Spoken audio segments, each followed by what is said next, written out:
Hello friends. Did you know that nearly 80% of those who watch my videos aren't subscribed? If you enjoy the content, I'd truly appreciate it if you hit that subscribe button. It helps a lot. Also, don't forget to leave a like and share your thoughts in the comments. Your interaction not only supports the channel's growth, but also helps these stories reach more people. Thank you all for being here. By the way, where are you watching from? Let me know in the comments. The call came in at 3:47 a.m. on a muggy August morning that made Sheriff Tyler Rodriguez's uniform stick to his back before he'd even left his house. 23 years in law enforcement, the last 8 as sheriff of Suncrest County, and Tyler had never gotten used to Florida's oppressive summer humidity that seemed to press down like a wet blanket, even in the pre-dawn darkness. At 51, he'd seen his share of strange cases along the Gulf Coast, but what waited for him in the small fishing village of Cypress Cove would challenge everything he thought he knew about his county and the people who called it home.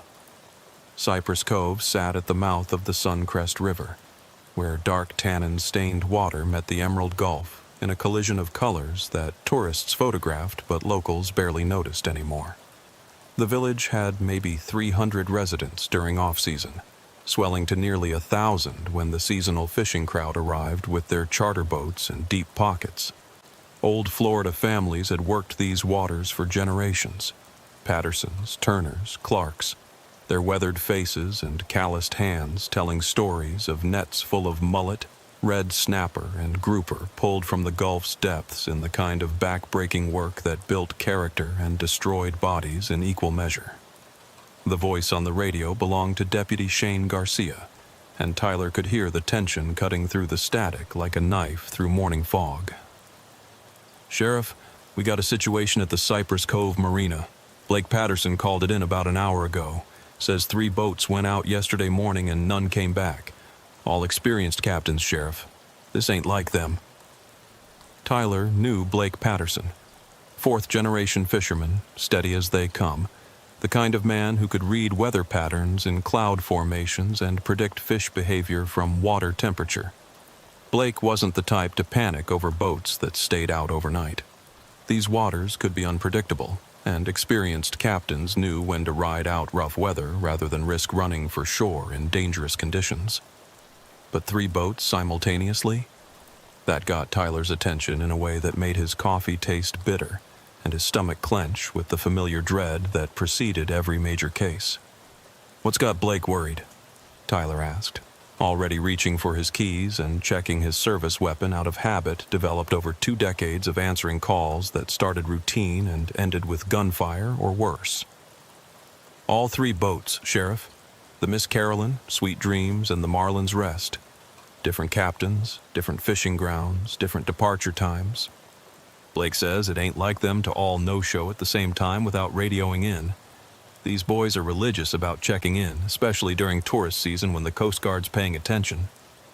Tyler's gut tightened like a fishing line under strain. The Miss Carolyn belonged to Cody Turner, a veteran captain who'd been working these waters longer than Tyler had been in law enforcement. A man who could navigate by stars and smell fish from 5 miles away. Sweet Dreams was captained by Trevor Wilson, younger but equally experienced, known for bringing in consistent catches even when other boats came back empty. The Marlin's Rest ran under Captain Dustin Clark, whose family had been pulling fish from the Gulf since before World War II, when German U-boats prowled these same waters looking for merchant vessels to sink. Tyler's mind was already working through possibilities as he drove the 30-mile stretch of coastal highway toward Cypress Cove. Mechanical failures could disable boats, but 3 simultaneously seemed unlikely. Weather could force boats to seek shelter, but yesterday had been crystal clear with light winds. Pirates were virtually unknown in these waters, and drug runners typically avoided areas with heavy fishing activity. Medical emergencies were possible, but again, 3 boats suggested something more systematic than random bad luck.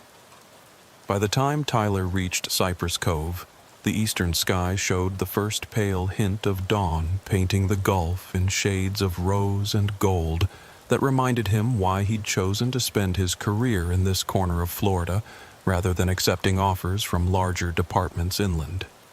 The marina stretched along a series of weathered docks that had survived countless hurricanes and tropical storms. Boat slips mostly empty in the pre-dawn darkness, except for the early birds already puttering toward the channel with their running lights cutting through the humid air like fireflies. The smell hit him immediately, that distinctive blend of fish, diesel fuel, salt air, and creosote that defined every working marina along the coast and brought back memories of childhood fishing trips with his grandfather. Blake Patterson stood at the end of the main dock, a weathered man in his 60s whose family had worked these waters since the 1920s when fishing was still done with hand lines and wooden boats that required constant maintenance just to stay afloat. His grandfather had built the first commercial fishing operation in Cypress Cove during the Depression, and Blake had inherited not just the business, but an intimate knowledge of every current, reef, sandbar, and fishing ground within 50 miles of shore. The kind of knowledge that couldn't be learned from charts or GPS units, but had to be absorbed through decades of watching watercolors, feeling current changes, and understanding the subtle signs that separated successful fishermen from those who went home empty-handed. "Sheriff Rodriguez," Blake said, his voice carrying the weight of genuine concern mixed with the frustration of a man accustomed to solving problems but facing one that defied solution. "Glad you're here. This ain't right, not at all. I've been working these waters for 43 years, and I ain't never seen anything like this." Tyler had worked dozens of overdue vessel cases during his career. Most ended with sheepish captains explaining mechanical problems or weather delays that had prevented them from returning on schedule. A few involved genuine emergencies, engines failures that left boats drifting, medical situations that required Coast Guard evacuations, occasionally weather that turned worse than expected and forced crews to ride out storms in protected anchorages. But 3 boats simultaneously? That suggested something beyond ordinary maritime mishaps. "Tell me about yesterday," Tyler said, pulling out his notebook and pen while mentally cataloging the empty boat slips and trying to remember the last time he'd seen this many commercial vessels missing from Cypress Cove at the same time. Blake's weathered hands gestured toward the empty slips where the 3 missing boats normally moored, his movements carrying the unconscious precision of someone who'd spent a lifetime working with ropes and lines and mechanical equipment that could kill you if you didn't treat it with proper respect. All 3 boats left between 5 and 6 a.m., just like always. Cody on the Miss Carolyn was heading to the ledges about 25 miles out. Good grouper country where the bottom drops off into deep water. Trevor and Sweet Dreams planned to work the near-shore reefs, maybe 15 miles out, targeting snapper and amberjack around the artificial reefs the state dropped back in the 90s. Dustin on the Marlin's Rest was going for deep-water grouper, probably 35, 40 miles out where the big fish cruise the drop-offs looking for bait schools. Different directions, different fishing grounds, Tyler noted, already understanding that whatever had happened to these boats, it wasn't a localized incident that had affected all 3 in the same area at the same time. "Exactly right, Sheriff. And all 3 are solid captains with good boats and experienced crews. Cody's been running that route to the ledges for 20 years, knows every piece of bottom structure between here and the 100-fathom curve. Trevor knows the nearshore waters better than anyone half his age, grew up fishing these reefs with his daddy and granddaddy. And Dustin..." Blake shook his head slowly. "Dustin could find his way home in a hurricane with his eyes closed and both engines dead. That man's got salt water in his veins and fish sense that you can't teach." Tyler studied the marina's layout while Blake talked, noting the main channel that ran straight out to the Gulf, deep enough for the larger charter boats and commercial vessels that needed draft clearance. Smaller craft could take any of several routes through the shallower back bays and coastal waterways. But the 3 missing boats were all substantial vessels that would have used the main channel for departure and return. Any radio contact yesterday? These boys usually check in? That's what's got me spooked, Sheriff, Blake admitted, his voice dropping to the confidential tone of a man sharing information he wasn't sure he should be sharing. Usually these boys check in around noon, let us know how the fishing's going, maybe warn about weather building or let other boats know about good fishing locations. Maybe again in the afternoon if they're having luck and plan to stay out late. Yesterday, nothing. Not a word from any of them on any frequency. Weather conditions? Blake shook his head emphatically. Perfect conditions, Sheriff. Light winds out of the southeast at maybe 8-10 knots. Seas running 1 to 2 feet with a long period that makes for comfortable fishing. The kind of day when you'd send your grandmother out fishing and not worry about her coming home safe. I checked the marine forecast 3 times yesterday, thinking maybe I'd missed something, but it was textbook perfect fishing weather.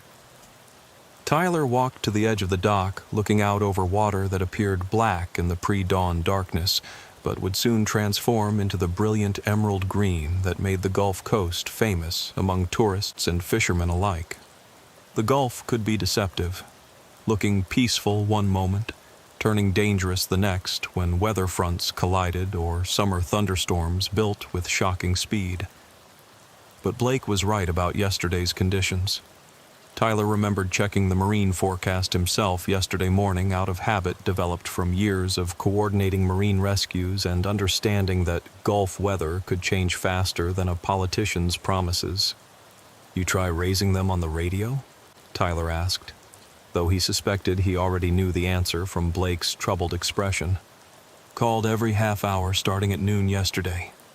Nothing on Channel 16, nothing on their working frequencies, nothing on the emergency channels. That's when I started getting worried, because these boys are professional about radio communications. They know the Coast Guard monitors everything, and they know that staying in touch is part of staying safe out there." Channel 16 was the universal hailing and distress frequency, monitored continuously by the Coast Guard and most commercial vessels.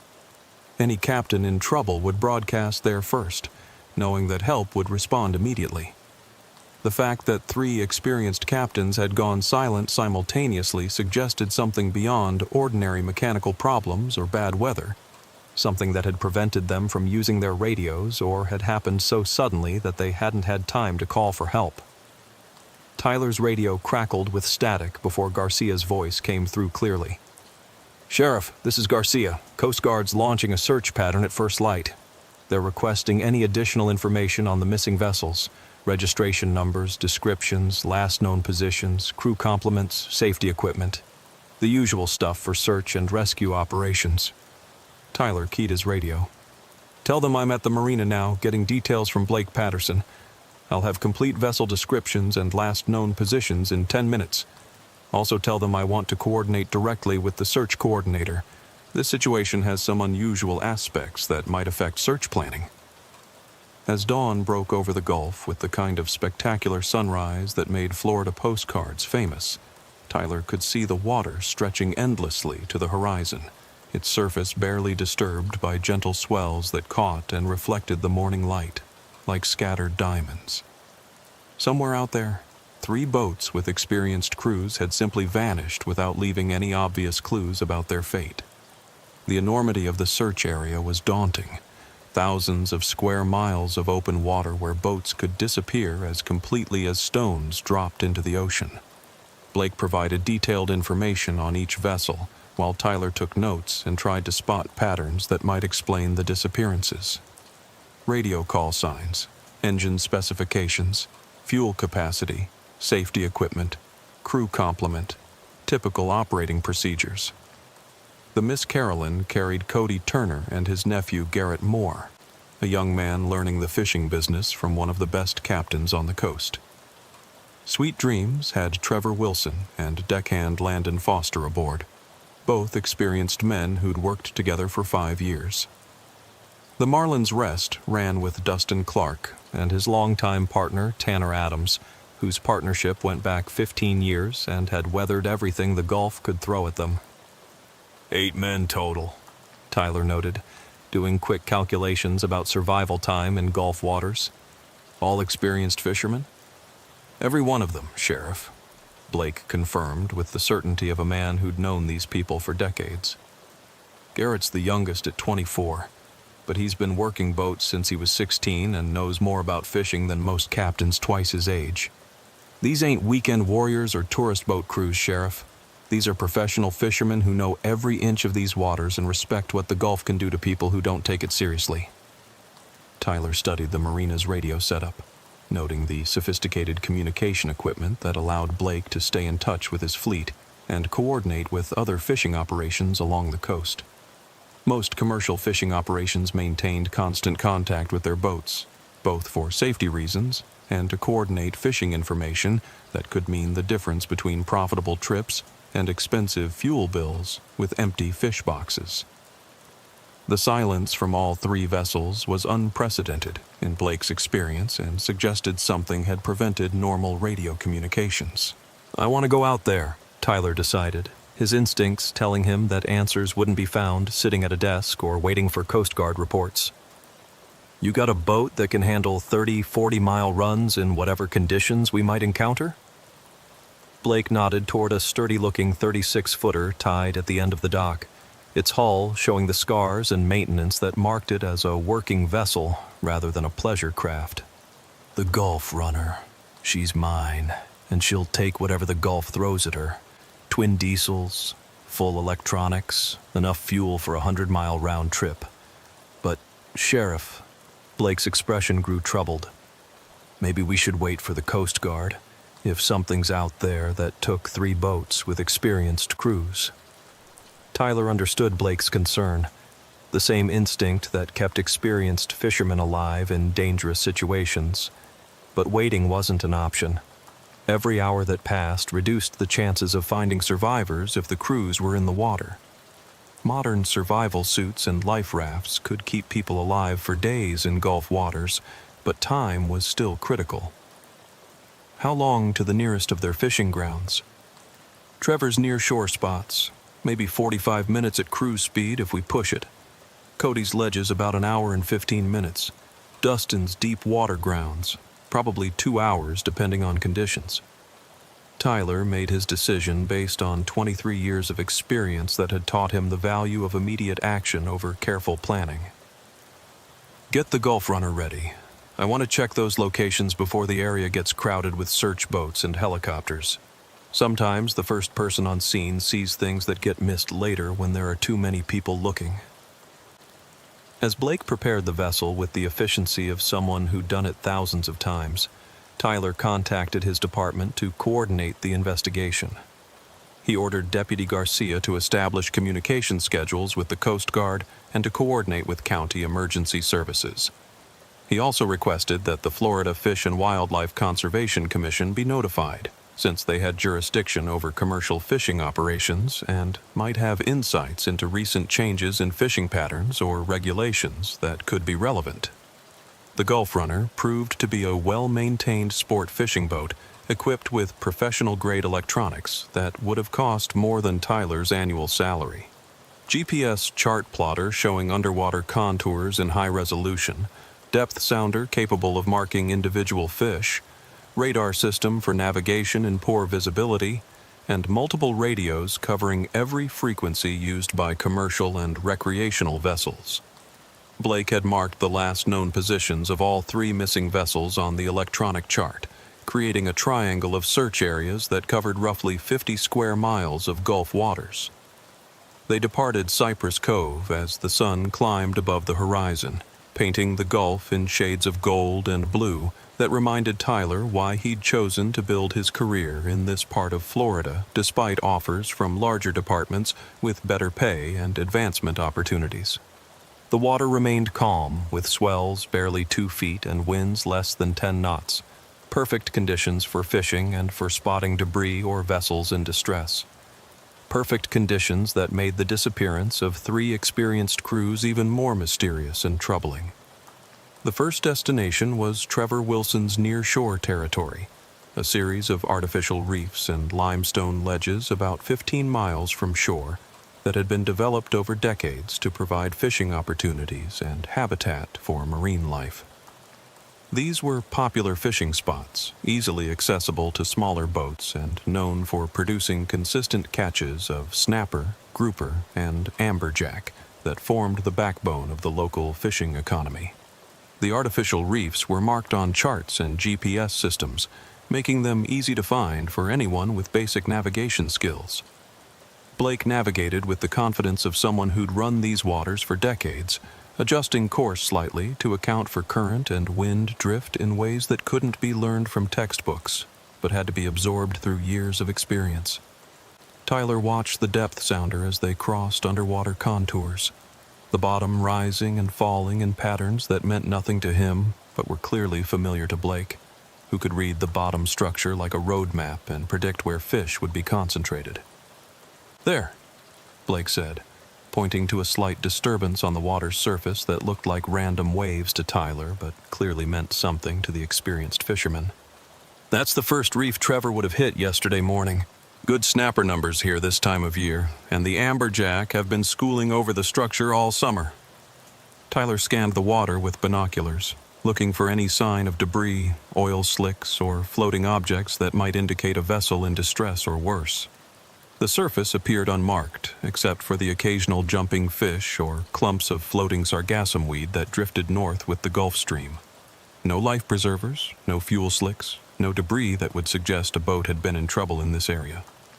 Blake circled the area in a systematic search pattern while Tyler maintained radio contact with the Coast Guard, reporting their position and negative findings.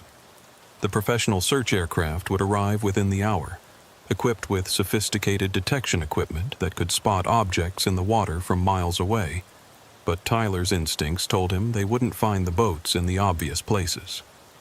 Something about this situation felt orchestrated rather than accidental. "Next spot," Tyler ordered, noting the time and position in his log while trying to develop theories that might explain 3 simultaneous disappearances. They visited 4 more of Trevor's regular fishing locations over the next hour, each yielding the same result: empty water under perfect fishing conditions. No signs of distress, no debris, no indication that Sweet Dreams had been in any of these areas. The absence of evidence was becoming evidence itself, suggesting that whatever had happened to these boats, it hadn't occurred during normal fishing operations at their intended destinations. "This don't make sense, Sheriff," Blake muttered as they headed toward Cody Turner's territory farther offshore, the bottom dropping away beneath them into the deep blue water that held the big pelagic fish. Even if Trevor had catastrophic engine failure or hit something, he carries top-shelf emergency equipment: EPIRBs, life raft, flares, survival suits, satellite communicator. Something should have activated. Something should have floated to the surface. Tyler agreed, understanding that modern safety equipment made it extremely difficult for vessels to simply disappear without a trace. Emergency position, indicating radio beacons automatically activated when submerged, broadcasting distress signals on satellite frequencies monitored continuously by rescue services worldwide.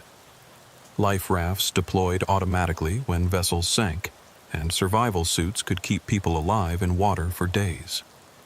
The complete absence of any distress signals suggested either catastrophic destruction of the vessels or something that had prevented the crews from deploying their safety equipment. The run to Cody's fishing grounds took them into deeper water, where the Gulf floor dropped away into the blue-black depths that held big pelagic fish: tuna, billfish, sharks, and the deep water grouper that commanded premium prices at restaurants throughout the southeast. These were the ledges Blake had mentioned, underwater cliff faces where the continental shelf fell away into the abyss, creating upwelling currents that brought nutrients to the surface and attracted the entire food chain from plankton to massive predators. "Cody likes to work the edge of the 100-fathom curve," Blake explained, pointing to contour lines on the GPS display that showed dramatic depth changes. Drop lines right where the bottom falls away from 60 feet to 600 feet in the span of maybe 200 yards. That's where the big fish cruise, following the edge and looking for bait schools that get concentrated by the current. Tyler studied the depth sounder as they approached the area, watching the bottom contours change from relatively shallow water to truly deep ocean. The ledges created upwelling currents that brought nutrients to the surface, attracting bait fish and the predators that fed on them.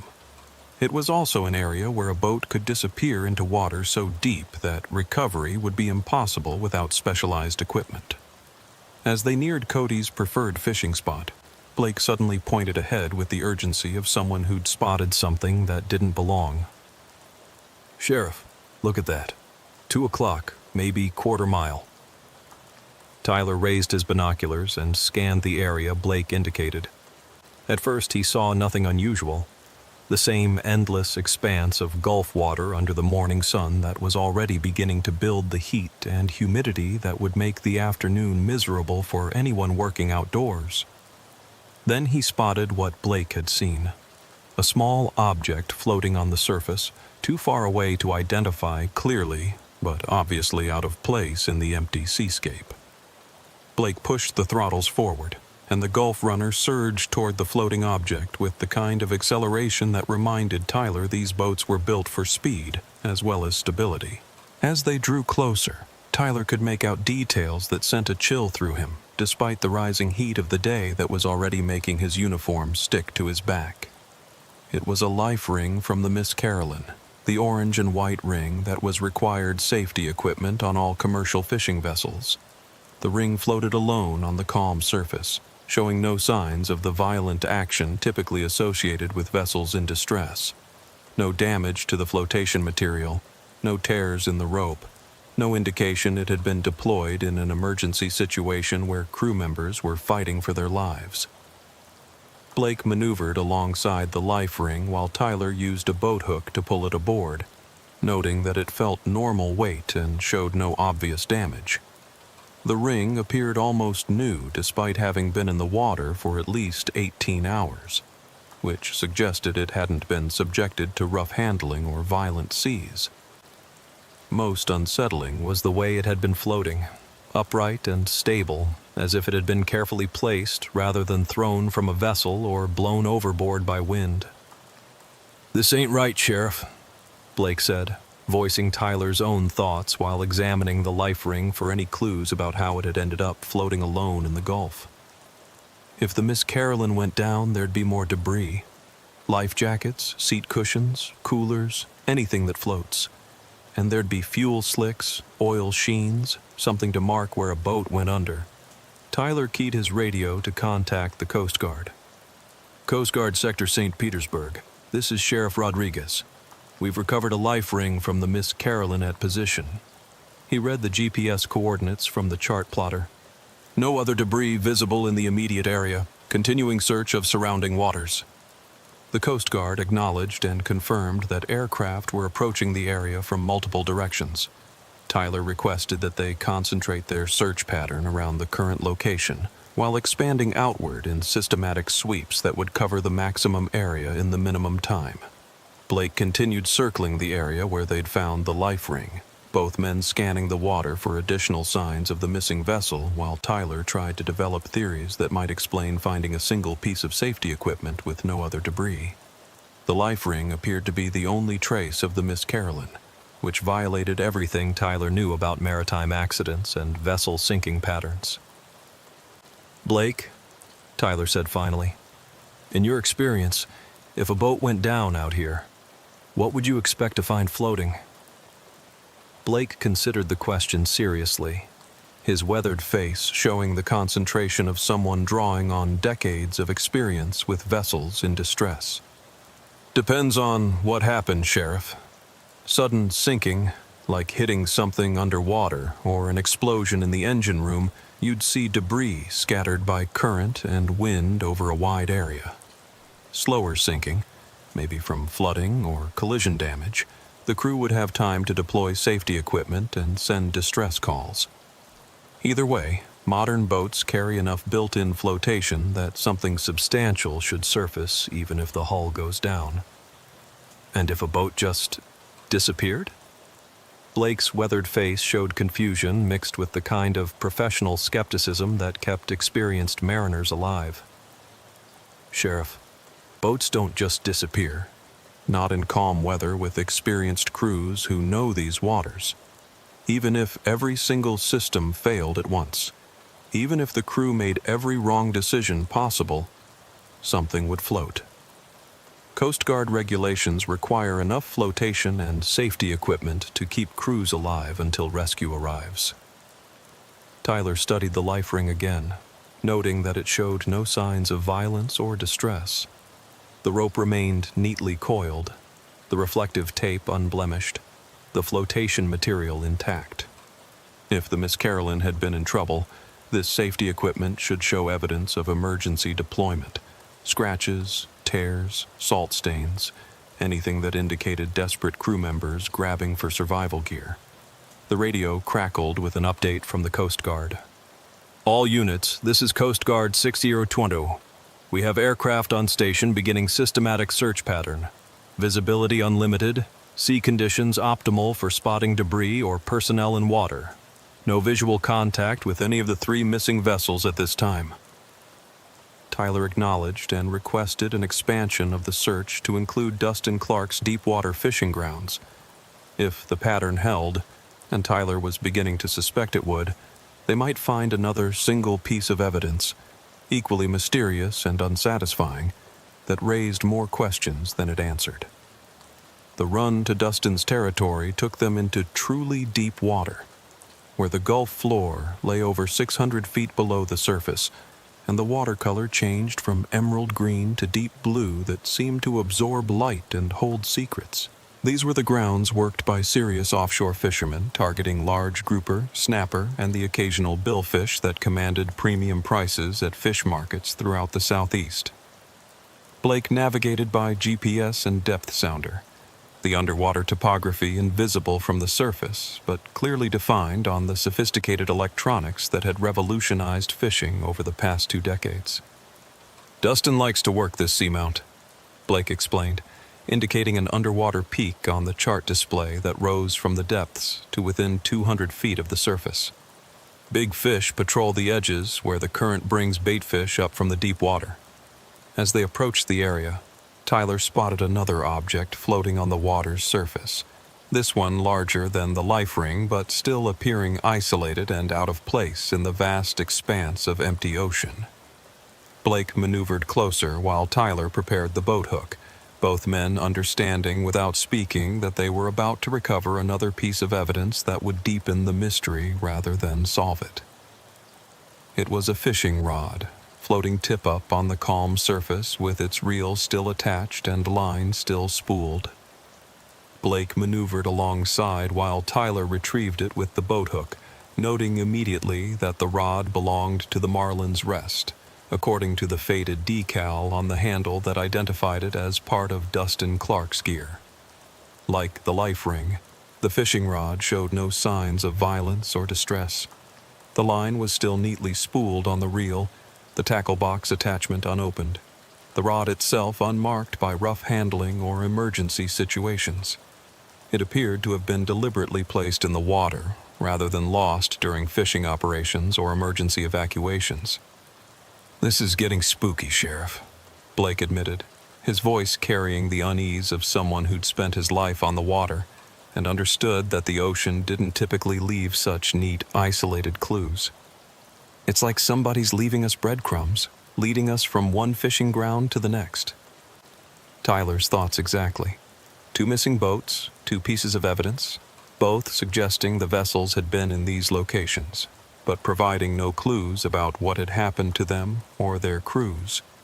The deliberate nature of the evidence placement suggested human involvement, rather than natural maritime accidents.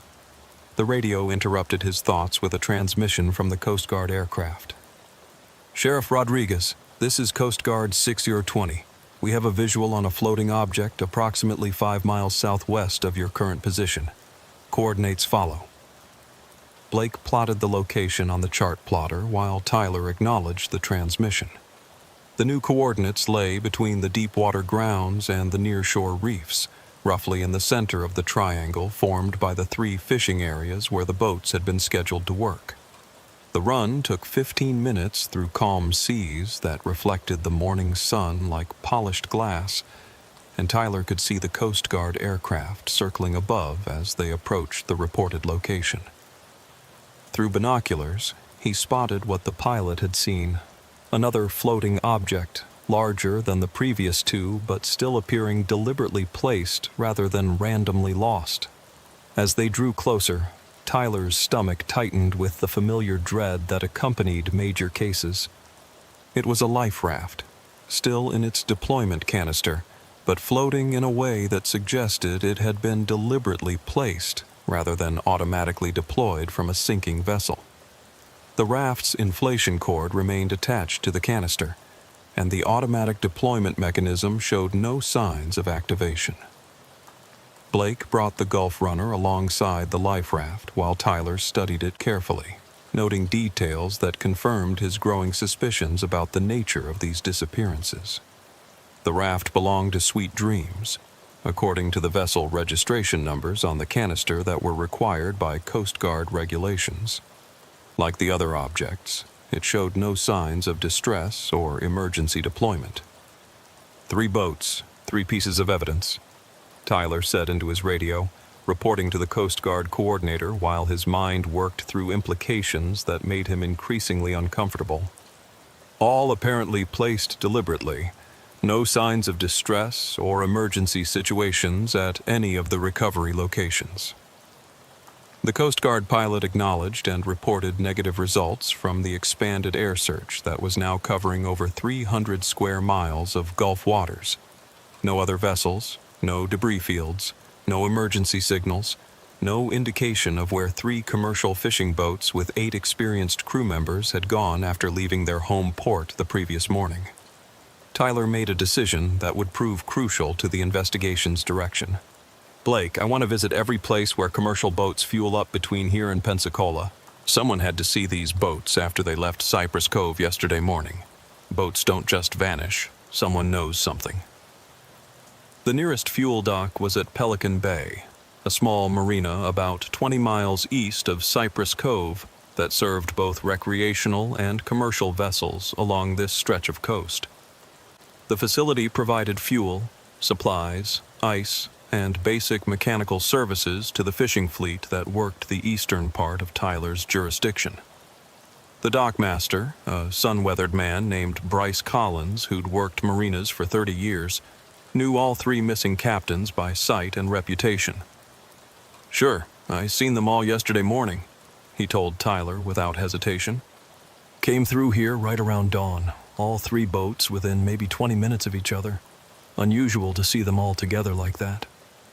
Tyler's interest sharpened like a fishhook setting. They fuel up here regularly? Cody and Trevor do, maybe twice a week depending on their fishing schedule. Dustin usually tops off at the big marina in Clearwater where fuel's a few cents cheaper, but he was here yesterday too. Seemed like they were all in a hurry to get offshore. Didn't spend time socializing like they usually do. Anything unusual about their behavior yesterday morning? Bryce considered the question while Tyler waited, understanding that marina personnel often noticed details that seemed insignificant at the time but proved important later. Now that you mention it, yeah. Usually those boys will chat for a few minutes when they're all here at the same time, compare notes on where the fish are biting, maybe complain about fuel prices or fishing regulations. Yesterday, they barely spoke to each other, pumped their fuel, paid cash, and took off.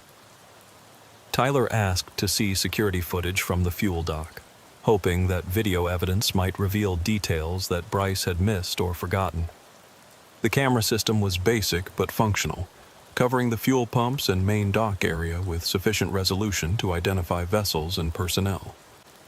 The timestamp on the footage confirmed Bryce's account, showing all 3 boats arriving between 5:30 and 5:50 a.m. in the gray pre-dawn light. Watching the footage, Tyler noticed something that struck him as significant. The 3 captains, who Blake had described as longtime friends and colleagues who'd grown up fishing these waters together, barely acknowledged each other's presence during the fueling process. Each boat fueled quickly and departed without the usual social interaction that Tyler had observed among the tight-knit fishing community during previous visits to various marinas.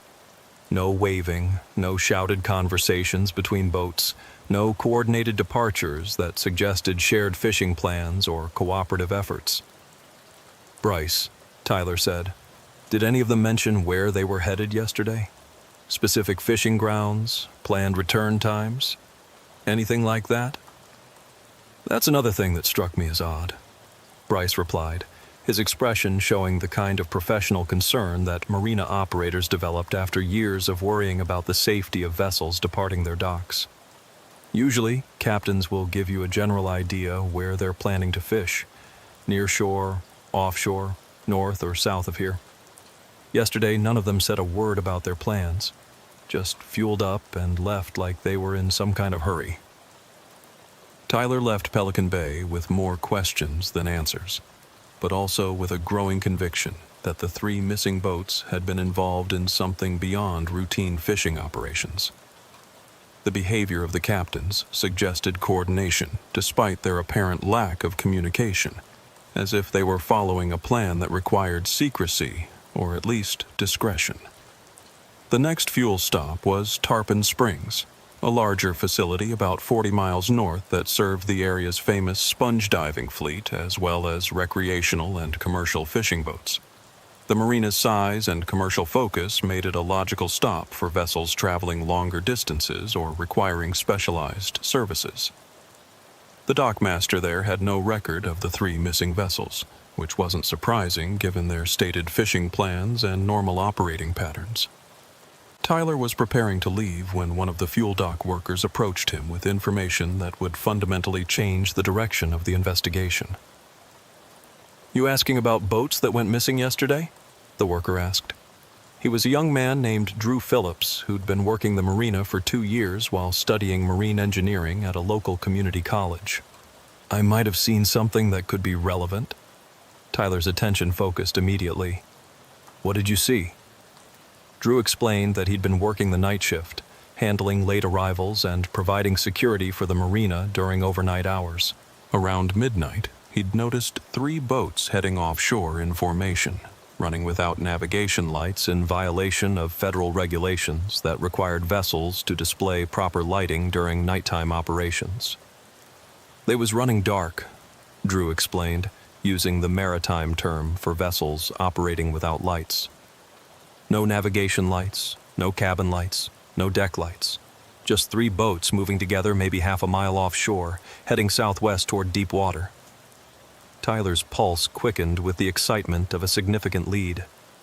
"You sure it was 3 boats? And you could see them clearly enough to count?" "Definitely 3 boats, Sheriff. I was taking a smoke break and happened to look out at the water when I saw them. Moonlight was bright enough to see their silhouettes moving in line, maybe 100 yards apart. They was moving slow and steady, like they was following each other or maybe following GPS coordinates to a specific location." "What time was this exactly?" "Right around midnight, maybe 10 or 15 minutes after. I remember because I was thinking it was strange to see boats running without lights that time of night, especially commercial boats whose captains know better than to risk Coast Guard violations." Tyler thanked Drew and returned to the Gulf Runner with a new theory forming in his mind, one that explained the mysterious evidence they'd recovered and the unusual behavior of the 3 captains. The boats hadn't disappeared during their morning fishing trips as everyone had assumed. They had returned to shore sometime during the night, then departed again in the early hours before dawn for purposes that had nothing to do with catching fish. Blake was skeptical when Tyler shared this information during the run back toward Cypress Cove. "Why would they run dark, Sheriff? These are professional captains, not smugglers or pirates. They know federal regulations require navigation lights during nighttime operations, and why would they tell everyone they were going fishing if they had other plans?" Tyler didn't have complete answers yet, but the evidence was mounting that the 3 missing boats had been involved in activities that required secrecy and coordination. The question was, what kind of activities? and whether those activities had led directly to their disappearance and the probable deaths of 8 experienced fishermen. The investigation took a new direction when Tyler returned to Cypress Cove and discovered Blake Patterson waiting for him with additional information that had emerged from conversations with other local fishing captains. "Sheriff, I've been talking to some of the other boat owners who work out of here. Turns out Cody, Trevor, and Dustin had been acting strange for about a week before they disappeared." According to Blake, all 3 captains had been asking questions about deep water areas that weren't traditional fishing grounds. Specifically, they had been inquiring about locations where the Gulf floor was particularly deep and far from normal shipping lanes, areas where commercial and recreational traffic was minimal and Coast Guard patrols were infrequent. "Makes no sense from a fishing perspective," Blake continued, his confusion evident in his voice and expression. "These boys know every fishing spot within 50 miles of shore. They've been working these waters for decades. Why would they suddenly be interested in places where fish don't congregate and fishing would be unproductive?" Tyler's radio interrupted the conversation with an update from Deputy Garcia that would prove crucial to understanding the scope of the situation. The Coast Guard had expanded their search to cover over 500 square miles of Gulf waters with negative results. No additional debris, no emergency signals, no signs of the missing vessels or their crews. "Sheriff," Garcia continued, "we got another development that might be significant. The families of the missing crew members are asking questions about recent behavior changes. Apparently, several of the men had been making unusual financial arrangements in the past month." Tyler requested details and learned information that confirmed his growing suspicions about the nature of the disappearances. Cody Turner had recently updated his will and life insurance beneficiaries, unusual for a man in his 50s who'd never shown particular concern about estate planning. Trevor Wilson had paid off several outstanding debts using cash that bank records couldn't trace to his normal fishing income. Most significantly, Dustin Clark had deposited a substantial amount of cash in his checking account, $15,000 that had appeared without explanation in his banking records. The pattern suggested the 3 captains had been planning something that involved significant financial risk and potential profit. Tyler began to suspect the disappearance might not be accidental, but rather the result of criminal activity that had gone wrong in ways that led to violence and murder. That evening, Tyler met with the families of the missing crew members at the Cypress Cove Community Center, a gathering that was both emotionally difficult and professionally necessary. The families deserved information about the investigation's progress, but Tyler also hoped that relatives might provide insights into recent behavior changes that could explain what had happened to their loved ones. The gathering was emotional, with wives, children, parents, and siblings seeking answers that Tyler couldn't provide while struggling with their own fears about the fate of men they loved. But during the meeting, several family members mentioned strange phone calls and conversations their relatives had received in the weeks leading up to the disappearance. Garrett Moore's girlfriend reported that Garrett had been excited about a big opportunity that would set him up financially for years to come. He'd been secretive about details, but had mentioned working with some people from out of state on a project that required his knowledge of local waters and fishing operations. Landon Foster's wife said he had mentioned working with businessmen from Miami who needed experienced boat crews for operations that paid substantially more than commercial fishing. He'd been reluctant to discuss specifics, but had assured her that the work was legal and would provide enough money to buy their own fishing boat. Tanner Adams's brother reported similar conversations about high-paying work that required discretion and local maritime knowledge. Tanner had mentioned that the job involved meeting other vessels offshore and transferring cargo, but he'd insisted that everything was legitimate and legal. Tyler gathered contact information and promised to investigate these leads, but he was beginning to form a theory that made his stomach churn with the implications. The evidence suggested the 3 boats had been recruited for some kind of maritime operation that required their local knowledge, experienced crews, and ability to navigate Gulf waters without attracting attention from law enforcement or regulatory agencies.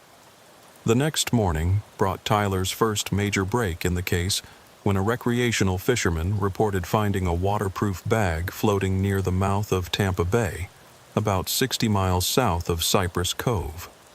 Inside the bag were navigational charts marked with locations and routes that didn't correspond to normal fishing operations or recreational boating activities. Tyler drove to Tampa Bay to examine the evidence personally, accompanied by Deputy Garcia and a federal agent from the Drug Enforcement Administration who'd been monitoring the case due to suspected connections with maritime smuggling operations.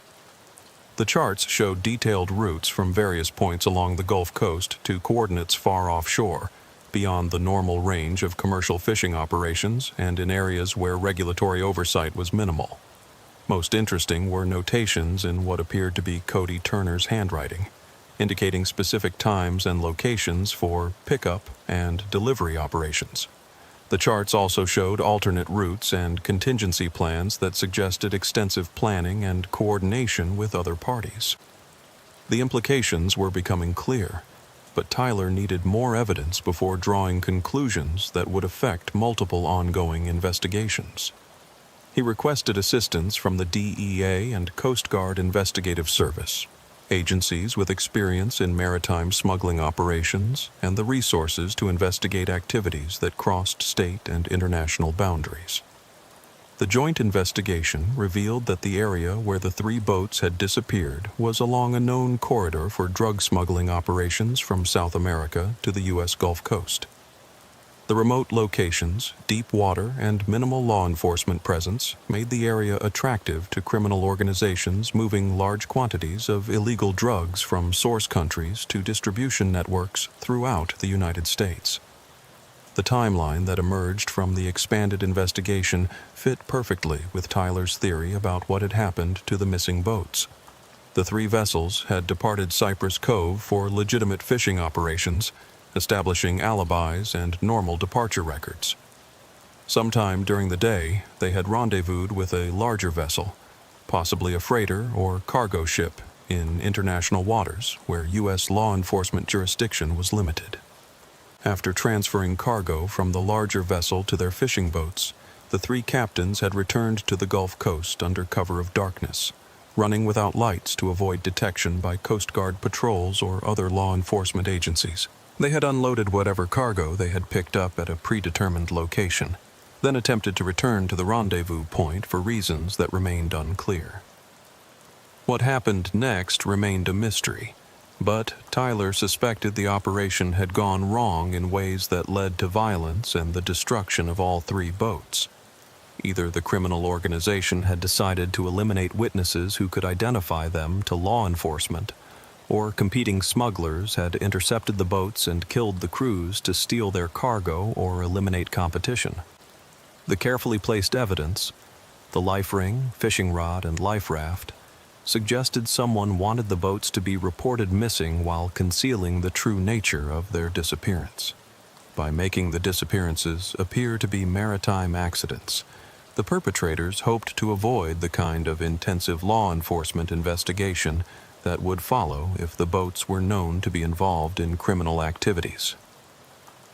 Tyler's investigation expanded to include financial records, communication intercepts, and surveillance of known criminal associates who might have been involved in recruiting the 3 fishing crews.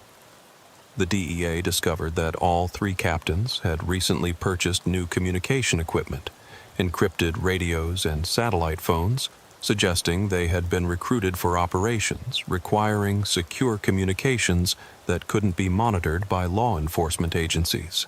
Bank records revealed payments to all 3 men from accounts traced to known money laundering operations connected to South American drug cartels.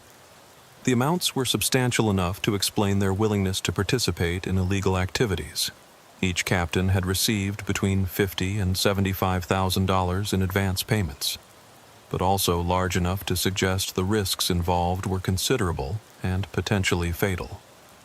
2 weeks after the disappearance, Tyler received a call that would change the entire investigation and confirm his worst fears about the fate of the missing crews. A commercial fisherman working waters near the dry Tortugas, 70 miles west of Key West, had discovered debris that appeared to be from one of the missing boats. Tyler joined the Coast Guard recovery operation and watched as divers brought up pieces of hull, electronics, and personal effects from the Miss Carolyn. The debris lay scattered across the ocean floor in deep water, far from the boat's intended fishing grounds, and in an area that suggested deliberate disposal rather than accidental sinking. Forensic examination of the wreckage revealed evidence that would fundamentally change the nature of the investigation. The Miss Carolyn hadn't sunk accidentally due to mechanical failure, collision, or weather. The boat had been deliberately destroyed by explosives, with blast patterns suggesting the charges had been placed internally by someone familiar with the vessel's construction and structural weak points. Tyler's worst fears were confirmed when similar debris fields were located for Sweet Dreams and the Marlin's Rest over the following weeks. All 3 boats had been scuttled in deep water using explosives, their crews presumably killed to prevent them from revealing details of the smuggling operation to law enforcement agencies. The investigation that followed involved multiple federal agencies and took nearly 18 months to complete, ultimately resulting in one of the largest maritime drug smuggling prosecutions in Florida history.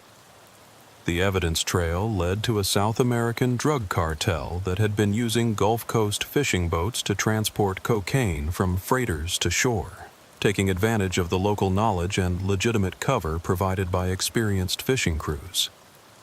The 3 Cypress Cove captains had been recruited based on their knowledge of local waters, their financial vulnerabilities, and their ability to operate boats in a way that wouldn't attract attention from law enforcement or regulatory agencies. The recruitment had been methodical and professional, targeting men with specific skills and circumstances that made them attractive assets for criminal operations. The operation had been discovered by a rival criminal organization, leading to the violent confrontation that resulted in the boat's destruction and the crew's murders. The carefully placed evidence, the life ring, fishing rod, and life raft, had been intended to suggest accidental disappearance, while the real perpetrators escaped detection and continued their operations in other areas. Tyler testified before federal grand juries that indicted 23 individuals for drug trafficking, murder, conspiracy, and various other charges related to the operation. Most of the defendants were never brought to trial, having fled to countries without extradition treaties with the United States.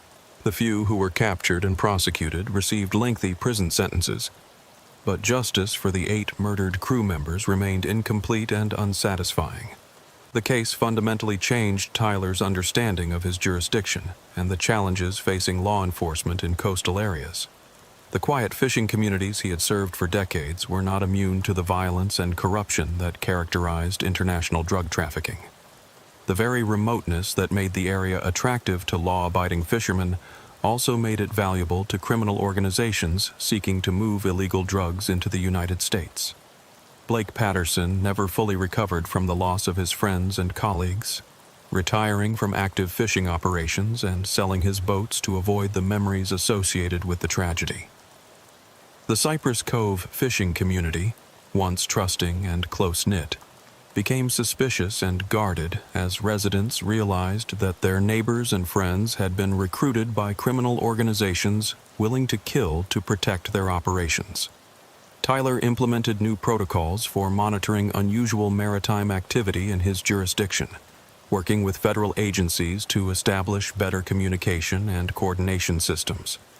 The county established a Marine Patrol unit with authority to investigate suspicious vessel movements and coordinate with federal agencies investigating smuggling operations. Regular meetings with local fishing captains provided early warning systems for recruitment attempts by criminal organizations, and Tyler established procedures for reporting suspicious contacts or offers that seemed too good to be true. The fishing community learned to be skeptical of strangers offering easy money for maritime services, understanding that such offers often came with deadly consequences. 5 years after the disappearance, Tyler received a call from a federal prosecutor involved in the original case. New evidence had emerged suggesting the criminal organization responsible for the murders was still operating in Gulf waters, using refined versions of the same recruitment methods that had led to the Cypress Cove tragedy. Tyler shared this information with current fishing captains, warning them about the tactics used to identify and recruit local mariners for illegal operations. The warning proved timely when 2 captains reported being approached by individuals offering substantial payments for special fishing trips to coordinates far from normal fishing grounds. The approaches followed the same pattern that had ensnared the original victims: initial contact through intermediaries, gradual escalation of commitments, substantial advance payments, and requirements for secrecy that should have been warning signs. Tyler's warnings helped the captains recognize the recruitment attempts and report them to federal authorities. The Cypress Cove Marina still operates as a working fishing port, but 3 slips remain permanently empty as a memorial to the Miss Carolyn, Sweet Dreams, and Marlin's Rest. A plaque near the fuel dock warns visiting mariners to report any unusual requests for maritime services and provides contact information for federal agencies investigating smuggling operations. Tyler often stands at the end of the main dock during his evening patrols, looking out over Gulf waters that appear peaceful and inviting under the Florida sun. But he knows that beneath the surface, beauty lie depths that conceal violence, greed, and the remains of 8 men who paid the ultimate price for trusting people who viewed human life as an acceptable cost of doing business. The fishing village of Cypress Cove learned that even the most isolated communities are not beyond the reach of international crime. The Gulf waters that had provided sustenance and livelihood for generations also served as highways for those who traffic in drugs, violence, and death. The lesson was hard-learned and expensive, costing 8 lives and the innocence of a community that had trusted in the fundamental decency of human nature. For Tyler Rodriguez, the case served as a permanent reminder that in law enforcement, the most dangerous threats often appear in the most innocent disguises. The friendly stranger offering easy money, the businessman with legitimate-seeming credentials, the opportunity that seems too good to be true, all potential doorways to violence and tragedy that law enforcement officers must learn to recognize and investigate before they claim more victims. The Gulf keeps its secrets well, Tyler reflects as he watches fishing boats return from their daily trips loaded with legitimate catches earned through honest work and family traditions passed down through generations of hard-working people who understand the risks and rewards of making their living from the sea. Some secrets stay buried forever in the deep water beyond the continental shelf, where currents and time erase evidence and scatter debris across thousands of square miles of ocean floor that will never give up what it has claimed. Others surface unexpectedly, carried by currents and tides to beaches where they serve as warnings to those wise enough to heed them and learn from the mistakes of others who trusted too easily and paid too dearly. The investigation's aftermath revealed additional disturbing details about the scope of the criminal organization's operations along the Gulf Coast. Federal agencies discovered that the Cypress Cove recruitment had been part of a larger pattern targeting fishing communities from Texas to the Florida Keys, exploiting the economic vulnerabilities of commercial fishermen who were struggling with rising fuel costs, declining fish populations, and increased regulatory pressure that made legitimate fishing operations increasingly difficult to sustain profitably. The criminal organization had developed sophisticated methods for identifying potential recruits, using local informants to assess the financial situations, family obligations, and character weaknesses of experienced boat captains and crew members. They targeted men with outstanding debts, medical expenses, or other financial pressures that made them susceptible to offers of easy money that seemed to provide solutions to their problems. The recruitment process was carefully designed to minimize suspicion and maximize compliance. Initial contact came through intermediaries who appeared to be legitimate businessmen, offering legal transportation services for wealthy clients who valued privacy and discretion. The work was presented as high-end charter services for individuals who preferred to avoid commercial airports and tourist facilities, a story that seemed plausible to fishermen familiar with the eccentricities of wealthy boat owners. Payments were structured to create financial dependence while maintaining plausible explanations for sudden increases in income. Captains received retainers for being available on short notice, bonuses for successful trips, and equipment allowances that helped them justify their participation to suspicious family members or community observers. The money was significant enough to improve their quality of life noticeably, but not so large as to attract unwanted attention from law enforcement or regulatory agencies. The criminal organization's operational security was sophisticated, involving encrypted communications, coded language, and compartmentalized information that prevented recruits from understanding the full scope of their involvement in illegal activities. Each captain knew only what was necessary for his specific role, and contact with the organization was limited to a single handler who maintained strict operational discipline and security protocols. Tyler's investigation revealed that the 3 Cypress Cove captains had been unaware of each other's involvement until shortly before their final trip, when operational requirements forced the organization to coordinate their activities in ways that increased their vulnerability to detection and elimination. The decision to use multiple boats from the same community had been driven by logistical requirements that ultimately proved fatal to all involved. The organization's decision to eliminate the 3 crews had been based on cold calculations about operational security and risk management. The captains had begun asking questions about their assignments, expressing concerns about the legality of their activities, and making demands for additional compensation that suggested they were becoming security risks who might cooperate with law enforcement if captured or investigated. The murders had been carried out by a specialized crew that followed the boats to the rendezvous point, eliminated the crews during what appeared to be a normal cargo transfer, then destroyed the vessels using explosives designed to scatter debris over a wide area and make forensic investigation difficult. The careful placement of evidence near their intended fishing grounds had been intended to support the cover story of accidental disappearance during normal fishing operations.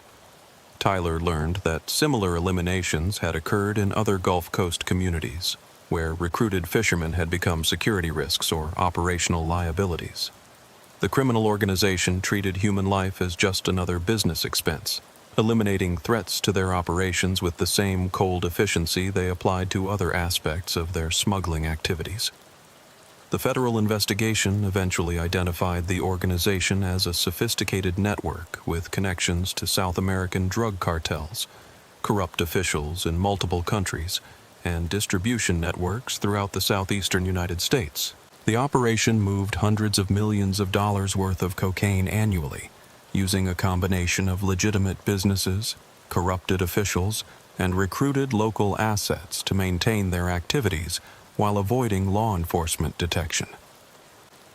The investigation's scope expanded to include financial institutions that had processed money laundering operations, marine supply companies that had provided equipment to the criminal organization, and communication service providers that had facilitated encrypted communications between operatives.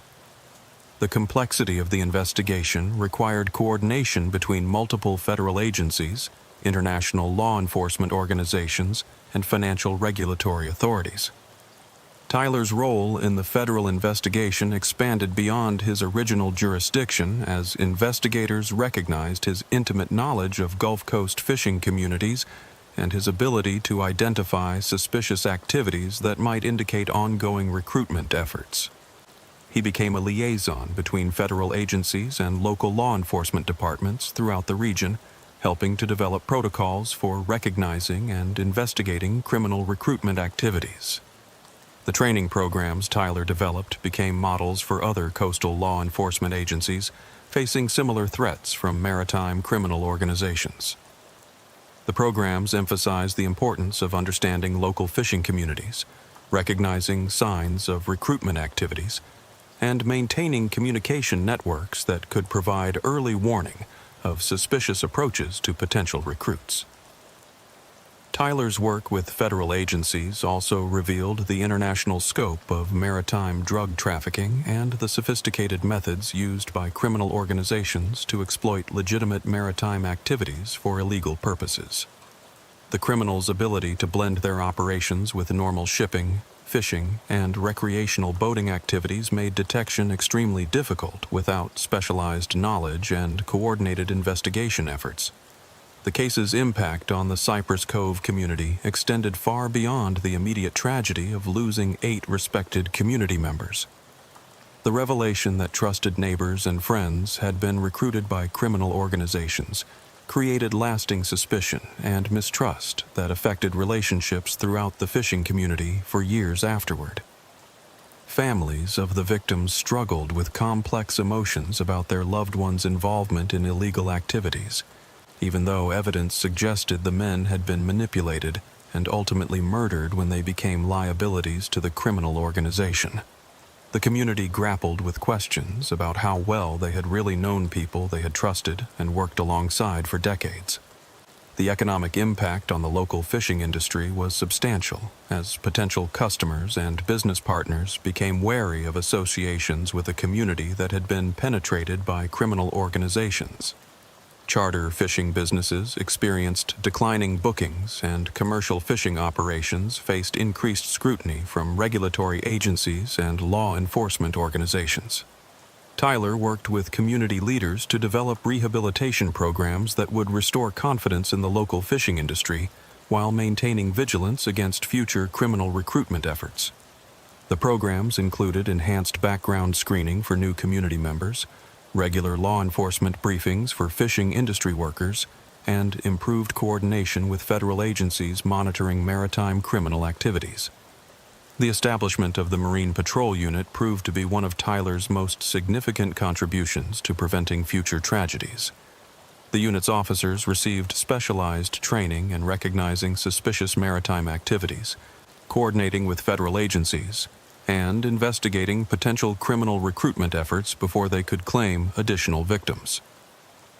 The Marine Patrol Unit's activities included regular surveillance of known smuggling corridors, monitoring of unusual vessel movements in county waters, and liaison work with federal agencies investigating international criminal organizations. The unit's presence served as both a deterrent to criminal activities and a source of intelligence about potential threats to local communities. Tyler's relationship with the surviving members of the fishing community required careful rebuilding of trust that had been damaged by the revelation that criminal organizations had successfully penetrated their close-knit society. Many residents felt betrayed by their inability to recognize the recruitment activities that had led to the deaths of 8 community members. The healing process involved regular community meetings where Tyler shared information about ongoing law enforcement efforts and listened to concerns about community safety and security. These meetings helped restore confidence in law enforcement while maintaining awareness of potential threats that could affect the community in the future. Tyler also worked with families of the victims to ensure they received appropriate support and compensation for their losses, navigating complex federal programs designed to assist victims of criminal activities. The process was often frustrating and bureaucratic, but Tyler's advocacy helped families access resources they needed to rebuild their lives after their devastating losses. The memorial services for the 8 victims became annual community events that honored their memory, while serving as reminders of the importance of vigilance against criminal organizations that prey on vulnerable communities. The services brought together law enforcement officials, community leaders, and family members in a shared commitment to preventing future tragedies. Tyler's personal relationship with the case evolved over the years from professional investigation to personal mission. The 3 life preservers in his office became symbols not just of the victims' deaths, but of his commitment to protecting other communities from similar tragedies through improved law enforcement coordination and community awareness programs. The case file, eventually comprising thousands of pages of reports, witness statements, evidence analyses, and coordination records, became a reference document for law enforcement agencies throughout the Gulf Coast region. Tyler's meticulous documentation of the investigation provided a template for other agencies facing similar challenges from maritime criminal organizations. The federal prosecution of the criminal organization members who were successfully captured and extradited provided some measure of justice for the victims' families. But Tyler remained frustrated by the number of high-level operatives who escaped prosecution by fleeing to countries without extradition treaties with the United States. The ongoing threat posed by similar criminal organizations required Tyler to maintain constant vigilance and coordination with federal agencies monitoring maritime criminal activities. His jurisdiction remained attractive to criminal organizations seeking to exploit local maritime knowledge and resources for illegal activities. Tyler's expertise in maritime criminal investigations led to requests for assistance from law enforcement agencies in other coastal states facing similar challenges. His willingness to share knowledge and resources helped develop a network of specialized investigators capable of recognizing and responding to maritime criminal activities before they could claim additional victims. The lessons learned from the Cypress Cove investigation became incorporated into law enforcement training programs throughout the southeastern United States. Tyler's emphasis on understanding local communities, recognizing recruitment patterns, and maintaining federal coordination became standard elements of maritime law enforcement education. The 3 life preservers that Tyler keeps in his office, recovered from the debris fields of the destroyed boats, serve as daily reminders of the 8 men who discovered too late that some opportunities come with a price higher than anyone should be asked to pay. They remind him that law enforcement in coastal communities requires constant vigilance against threats that arrive by sea as well as land, and that criminals will always seek to exploit the knowledge, skills, and vulnerabilities of local residents for their own deadly purposes. But the life preservers also represent Tyler's commitment to ensuring that the deaths of Cody Turner, Garrett Moore, Trevor Wilson, Landon Foster, Dustin Clark, and Tanner Adams were not in vain. Their sacrifice led to improved law enforcement coordination, enhanced community awareness, and better protection for other fishing communities that might otherwise fall victim to similar criminal recruitment efforts. The Gulf waters off Cypress Cove continue to provide livelihood for legitimate fishing operations, but they also serve as a reminder that beneath the surface, beauty of coastal Florida, lie dangers that extend far beyond natural hazards like storms and rough seas. The greatest threats often come from those who appear most helpful, offering solutions to problems that seem too good to be true and ultimately prove to be exactly that. Tyler Rodriguez continues to serve as sheriff of Suncrest County, but his role has expanded to include regional coordination of maritime security efforts and consultation with federal agencies investigating international criminal organizations. His office overlooks the Gulf waters where 8 good men lost their lives to criminal greed, and where Tyler maintains his daily vigil against those who would exploit the honest work and trust of coastal communities for their own deadly profit. The years following the Cypress Cove investigation brought Tyler into contact with similar cases throughout the Gulf Coast region, each involving the systematic exploitation of coastal communities by sophisticated criminal organizations. The pattern was always similar: identify vulnerable individuals with valuable skills, exploit their financial pressures, gradually increase their involvement in illegal activities, then eliminate them when they became security risks. Tyler's expertise became sought after by law enforcement agencies from Texas to the Florida Keys, all dealing with variations of the same problem. In Louisiana, shrimp boat captains had been recruited to transport drugs from offshore platforms. In Alabama, charter boat operators had been used to move money and weapons for criminal organizations. In Mississippi, commercial fishermen had been recruited to provide transportation for high-level criminal operatives seeking to avoid detection by federal agencies. Each case revealed new aspects of the criminal organization's sophistication and their ability to adapt to local conditions and opportunities. They studied coastal communities with the thoroughness of academic researchers, identifying economic vulnerabilities, social dynamics, and law enforcement capabilities that could be exploited for their operations.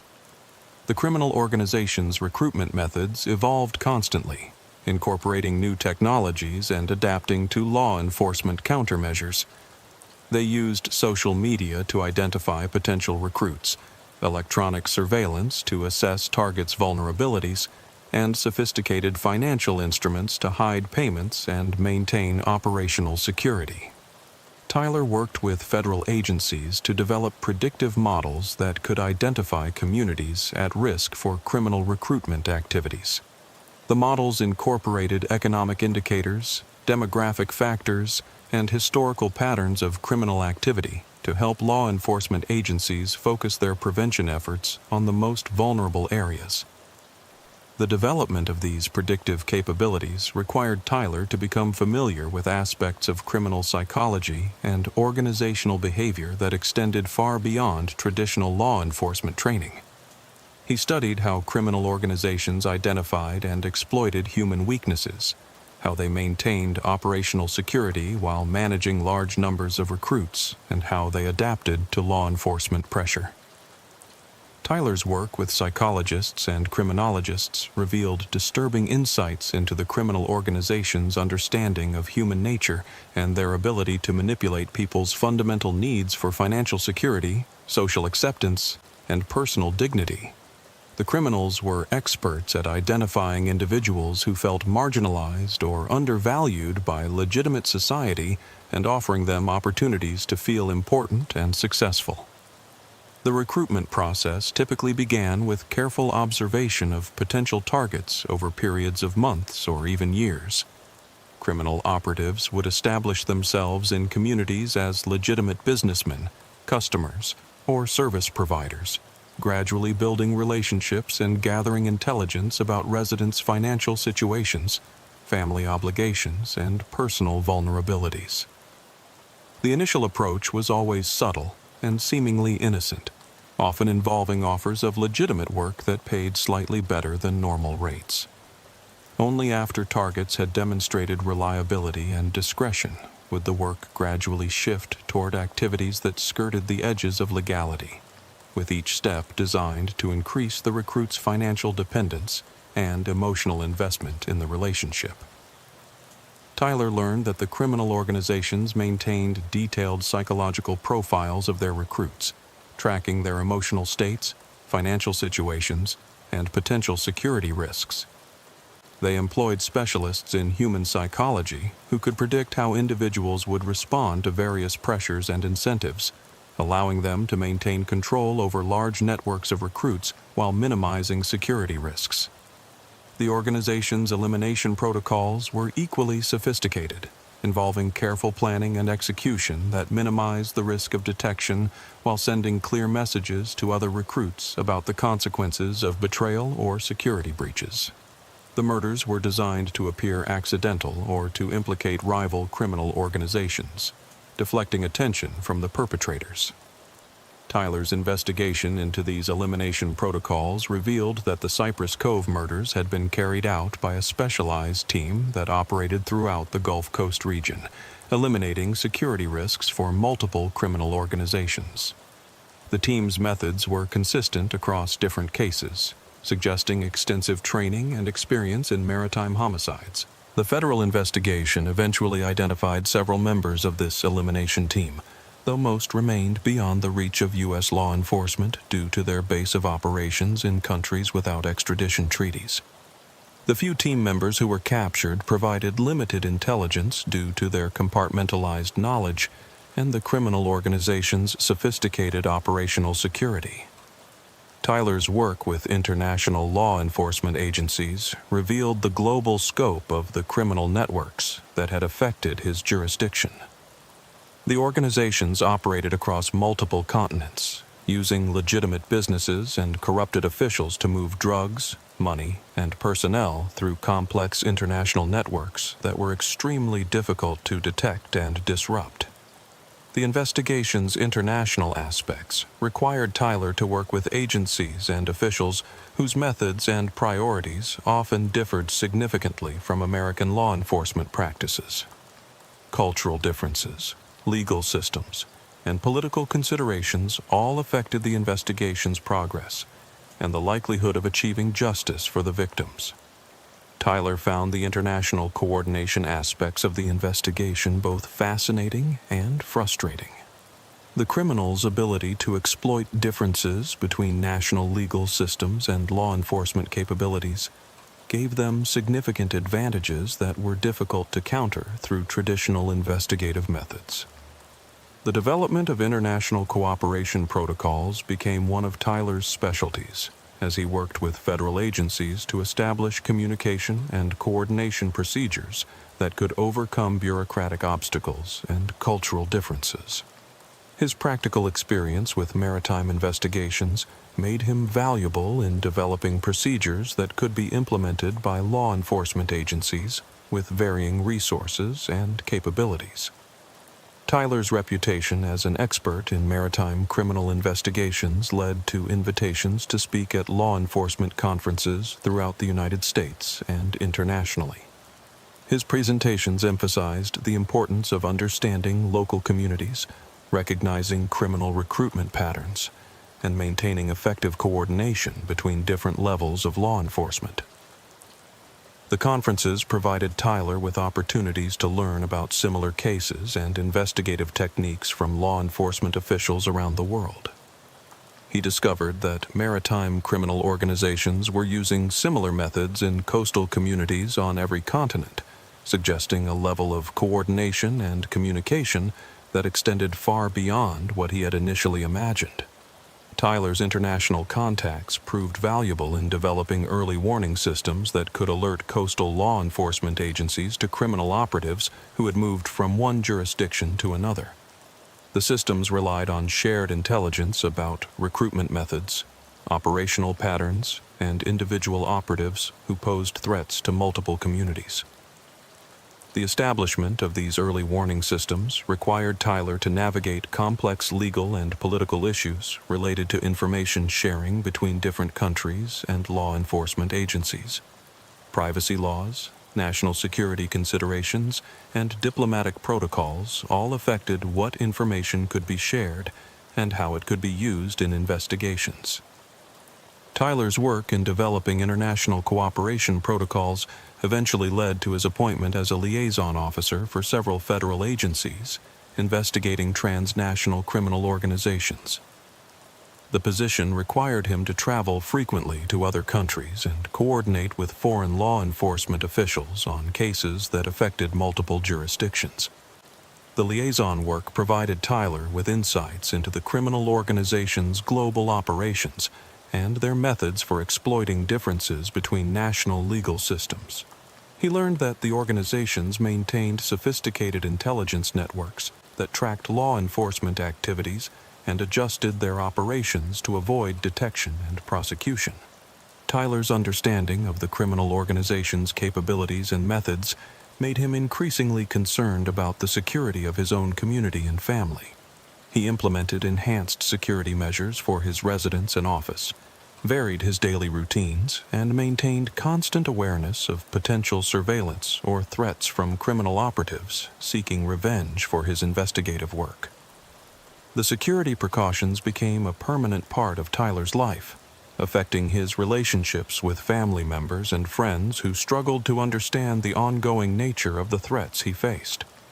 The criminal organizations demonstrated willingness to eliminate perceived threats meant that Tyler could never completely relax his guard or assume that the danger had passed. Tyler's family relationships required careful management to balance security concerns with the normal activities and relationships that made life meaningful. His wife and children learned to accept security procedures as routine parts of their lives, but the constant awareness of potential danger affected their ability to enjoy the kind of spontaneous activities that other families took for granted. The personal costs of Tyler's involvement in the investigation extended beyond security concerns to include the psychological burden of knowing about the criminal organization's capabilities and their willingness to target innocent people. The knowledge that sophisticated criminal networks were constantly seeking to exploit vulnerable communities created a sense of ongoing responsibility that affected every aspect of his law enforcement work. Tyler's commitment to preventing future tragedies like the Cypress Cove murders required constant vigilance and continuous updating of his knowledge about criminal methods and law enforcement countermeasures. The criminals' ability to adapt and evolve meant that law enforcement agencies had to constantly develop new techniques and procedures to maintain their effectiveness. The training programs Tyler developed for coastal law enforcement agencies became models that were adopted throughout the United States and internationally. The programs emphasized practical skills and knowledge that could be immediately applied by officers working in coastal communities, rather than theoretical concepts that had limited real-world applicability. Tyler's training programs included modules on recognizing recruitment activities, understanding criminal organizational structures, coordinating with federal agencies, and protecting potential victims from criminal exploitation. The programs were designed to be adaptable to different local conditions and law enforcement capabilities. The success of Tyler's training programs led to requests for his expertise from law enforcement agencies in other regions facing different types of organized criminal activities. His methods for understanding criminal recruitment patterns and developing community-based prevention strategies proved applicable to a wide range of criminal threats beyond maritime smuggling operations. Tyler's expanded role in law enforcement training and coordination required him to balance his responsibilities to Suncrest County with his growing involvement in regional and national security issues. The balance was often difficult to maintain, as the demands of his expanded role sometimes conflicted with his primary obligation to serve the residents of his jurisdiction. The residents of Suncrest County took pride in their sheriff's national recognition and expertise, but they also wanted to ensure that his expanded responsibilities didn't compromise his availability and attention to local law enforcement needs. Tyler worked carefully to maintain his connection to the community while fulfilling his broader responsibilities. Tyler's office walls now display certificates and awards from law enforcement organizations throughout the United States and internationally, recognizing his contributions to maritime security and criminal investigation techniques. But the most prominent display remains the 3 life preservers from the destroyed fishing boats, serving as daily reminders of the human cost of criminal activity and the importance of his ongoing work.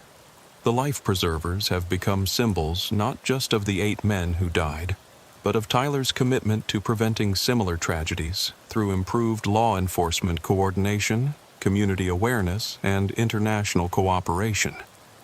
They represent both the personal loss that motivated his expanded involvement in criminal investigation and the professional success that has made him a respected expert in maritime law enforcement. Tyler's reflection on the Cypress Cove case often focuses on the lessons learned about the importance of community awareness and the need for constant vigilance against criminal exploitation. The case demonstrated that even the most close-knit communities can be penetrated by sophisticated criminal organizations, and that prevention requires ongoing effort and coordination between law enforcement agencies and community members. The investigation's legacy extends far beyond the immediate impact on Suncrest County to include improved law enforcement capabilities throughout the Gulf Coast region and beyond. Tyler's work has helped prevent similar tragedies in other communities and has contributed to the development of more effective methods for combating transnational criminal organizations. But Tyler knows that the work is never finished, that criminal organizations continue to evolve and adapt, and that new threats are constantly emerging that require continued vigilance and innovation from law enforcement agencies. The Gulf waters off Cypress Cove continue to hold their secrets, and Tyler continues to watch for signs of those who would exploit the honest work and trust of coastal communities for their own deadly purposes. The 8 men who died in the service of criminal greed would be proud to know that their deaths led to improvements in law enforcement that have saved other lives and protected other communities. Their sacrifice was not in vain, but it serves as a permanent reminder that the price of freedom and security is eternal vigilance against those who would exploit human weakness and community trust for criminal profit. Tyler Rodriguez remains at his post, watching over the Gulf waters and the communities that depend on them for their livelihood, knowing that somewhere beyond the horizon, other criminal organizations are planning their next operations and seeking their next victims. But now, thanks to the lessons learned from the Cypress Cove tragedy, those communities are better prepared to recognize and resist criminal recruitment efforts, and law enforcement agencies are better equipped to investigate and prosecute those who would prey upon the innocent and vulnerable. The call came through dispatch at 2:17 p.m. on a suffocating July afternoon when the Florida heat made the asphalt shimmer like water, and even the Spanish moss hung motionless in the dead air that pressed down on Manatee County like a wet blanket soaked in misery. Sheriff Brandon Mitchell had been reviewing budget reports in his air-conditioned office, trying to figure out how to stretch the department's resources through another fiscal year of declining revenues and increasing demands, when Deputy Jordan Brooks's voice crackled through the radio with the kind of tension that made Brandon's coffee taste bitter and his stomach clench with the familiar dread that preceded every major case of his career. "Sheriff, we got a situation at the old Wonderland Springs theme park. Maintenance crew found something in the haunted castle ride that you need to see personally.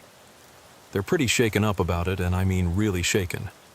These guys have seen everything, but whatever's in there has them spooked bad." Brandon knew Wonderland Springs well. Everyone in Manatee County did, though most tried not to think about it too much. The abandoned theme park had been a scar on the landscape for 12 years now, ever since Hurricane Delilah had torn through central Florida and given the struggling park's owners the excuse they needed to declare bankruptcy and walk away from what had become a financial nightmare that was bleeding money faster than a severed artery.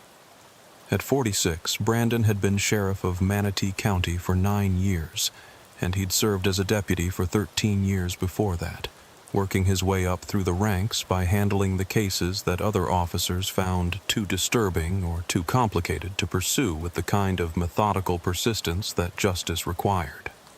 He'd grown up 20 miles from Wonderland Springs, had taken his first date there when he was 16 and nervous about holding hands, had brought his own kids there before the place went under, and took with it a piece of his own childhood innocence.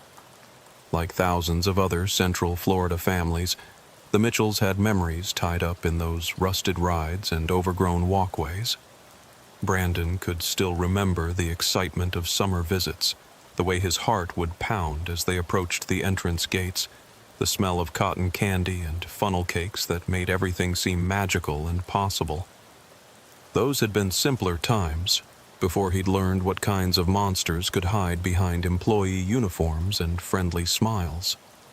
But Wonderland Springs had been more than just another failed theme park that couldn't compete with Disney World and Universal Studios.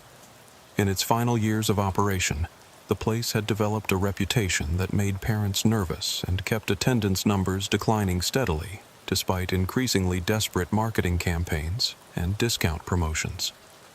Too many incidents that management had tried to cover up. Too many children who came home with stories that didn't quite make sense. Too many families who visited once and never returned. Brandon had investigated 3 separate incidents at Wonderland Springs during his time as a deputy, cases that had never been solved but had left him with an uneasy feeling about the place that lingered long after the files were closed and filed away in storage. A 7-year-old girl named Emma Caldwell, who claimed a maintenance worker had tried to lure her away from her parents near the kiddie rides with promises of seeing baby animals that weren't part of any official attraction. A teenage boy named Marcus Thompson, who reported being followed through the haunted castle by someone who wasn't part of the attraction. someone who had whispered things to him that had nothing to do with manufactured scares. A mother named Patricia Fernandez, who swore she'd seen her 4-year-old daughter talking to a man in employee clothing who disappeared when she approached, leaving her daughter confused and unable to explain what the man had been asking her about. Each incident had been investigated thoroughly, with Brandon interviewing witnesses, reviewing security footage, and coordinating with park management. But the evidence was always frustratingly thin and inconclusive. Security cameras had mysterious malfunctions during crucial time periods. Witnesses gave conflicting accounts that didn't add up to coherent narratives, and the park's management was more concerned about liability and bad publicity than cooperation with law enforcement. The investigations had gone nowhere, officially classified as unfounded or unsubstantiated, but they'd left Brandon with suspicions that something wasn't right at Wonderland Springs. The pattern had been too consistent, too specific to dismiss as coincidence or childhood imagination. Children talking about the nice man who asked them questions about their families, their daily routines, their favorite places to play. Parents reporting their kids seemed nervous or withdrawn after visits to certain areas of the park, particularly the more isolated attractions where crowds were thinner and supervision was minimal. Staff members who couldn't account for their whereabouts during key time periods, or who gave explanations that didn't match security logs or witness statements. Brandon had kept unofficial files on these incidents, documenting patterns and connections that might not have been apparent to investigators looking at individual cases in isolation. He'd noted that most of the concerning incidents occurred during weekday visits when the park was less crowded, and that they clustered around attractions that featured extended periods in dark or enclosed spaces where children might be separated from parents or guardian supervision. Those old cases came flooding back as Brandon drove through the midday heat toward the abandoned park. Memories of frustrated investigations and unanswered questions that had haunted him for years. He'd always suspected there was more to those incidents than simple misunderstandings or childhood imagination, but without solid evidence or willing cooperation from park management, his hands had been tied. Now, 12 years after the park's closure, something had been found in the ruins that was significant enough to rattle an experienced maintenance crew. The drive to Wonderland Springs took him through the kind of central Florida landscape that tourists never saw. Endless stretches of palmetto scrub broken by abandoned citrus groves that had been decimated by disease and development pressure. Roadside attractions that had been failing since the interstate bypassed them in the 1980s. And mobile home parks where retirees on fixed incomes tried to stretch their dollars in a state that was becoming increasingly expensive for anyone who wasn't wealthy. The heat made everything look flat and lifeless, like a photograph left too long in the sun until the colors faded and the details blurred into an indistinct haze. Brandon's cruiser's air conditioning struggled against the oppressive humidity that seemed to seep through every seal and gap, and he could feel sweat beginning to gather under his uniform, despite the artificial coolness of the vehicle's interior. As Brandon drove, his mind drifted back to his own childhood memories of the park, trying to reconcile the innocent excitement he remembered with the knowledge of what might have been happening behind the scenes during those family visits. He remembered the thrill of the roller coaster, the way his younger sister Sarah would cling to his arm during the scary parts of the haunted castle, the sense of adventure that came with exploring a place designed specifically to create wonder and excitement. But now those memories were complicated by adult knowledge of how predators operated, how they used legitimate venues to gain access to children, how they exploited the trust and inattention that were natural parts of family recreation. Brandon wondered how many other families had visited Wonderland Springs carrying away more than just happy memories. How many children had encountered something that would affect them for years, without their parents ever knowing. Wonderland Springs had been built in 1987 during Florida's theme park boom, when developers throughout the state thought there was room for unlimited competition with the major attractions that were drawing millions of visitors annually. the park had been designed as a more intimate, family-friendly alternative to the massive corporate parks, with attractions that emphasized storytelling and character interaction over high-tech thrills and spectacular special effects. The park had never found its niche in the competitive Florida tourism market, trying to appeal to everyone and ultimately satisfying no one completely. Too scary for small children, with its emphasis on traditional fairy tale themes that included genuinely frightening elements. Too childish for teenagers looking for adrenaline-pumping thrills. Too expensive for families seeking bargain entertainment in a state full of free beaches and natural attractions.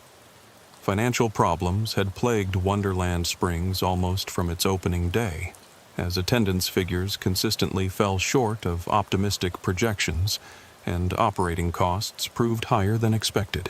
The park had changed ownership 3 times during its 20-year operational period, with each new management team promising improvements and innovations that never quite materialized or attracted the crowds necessary for profitability. The entrance gate stood open as Brandon approached, its cheerful facade now weathered and graffitied beyond recognition by 12 years of abandonment and neglect. What had once been bright primary colors designed to evoke excitement and anticipation had faded to pastels that looked sickly in the harsh afternoon sun. Weeds grew through cracks in the parking lot where families had once gathered with anticipation and excitement, and the ticket booths were missing their windows and doors, gutted by vandals or salvage operations.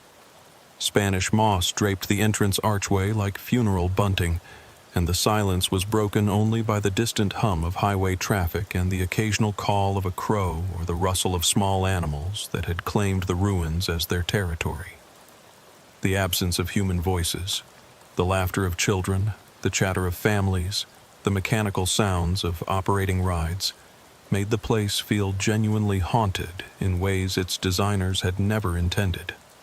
Brandon's cruiser crunched across broken asphalt toward the maintenance area where Deputy Brooks had said the crew was waiting, the sound unnaturally loud in the oppressive quiet that surrounded the abandoned attractions. As he drove deeper into the park, he could see the skeletal remains of rides that had once thrilled thousands of visitors, now standing like monuments to failed dreams and faded aspirations. The roller coaster's track was bent and twisted from hurricane damage, its support pillars rising from the undergrowth like the ribs of some prehistoric beast that had died and been left to rot in the Florida heat. What had once been painted in bright blues and yellows to suggest speed and excitement now showed rust stains and structural damage that made it look genuinely menacing rather than thrilling. The teacup ride sat frozen mid-spin, its colorful cups faded to pastels by years of Florida sun and weather exposure.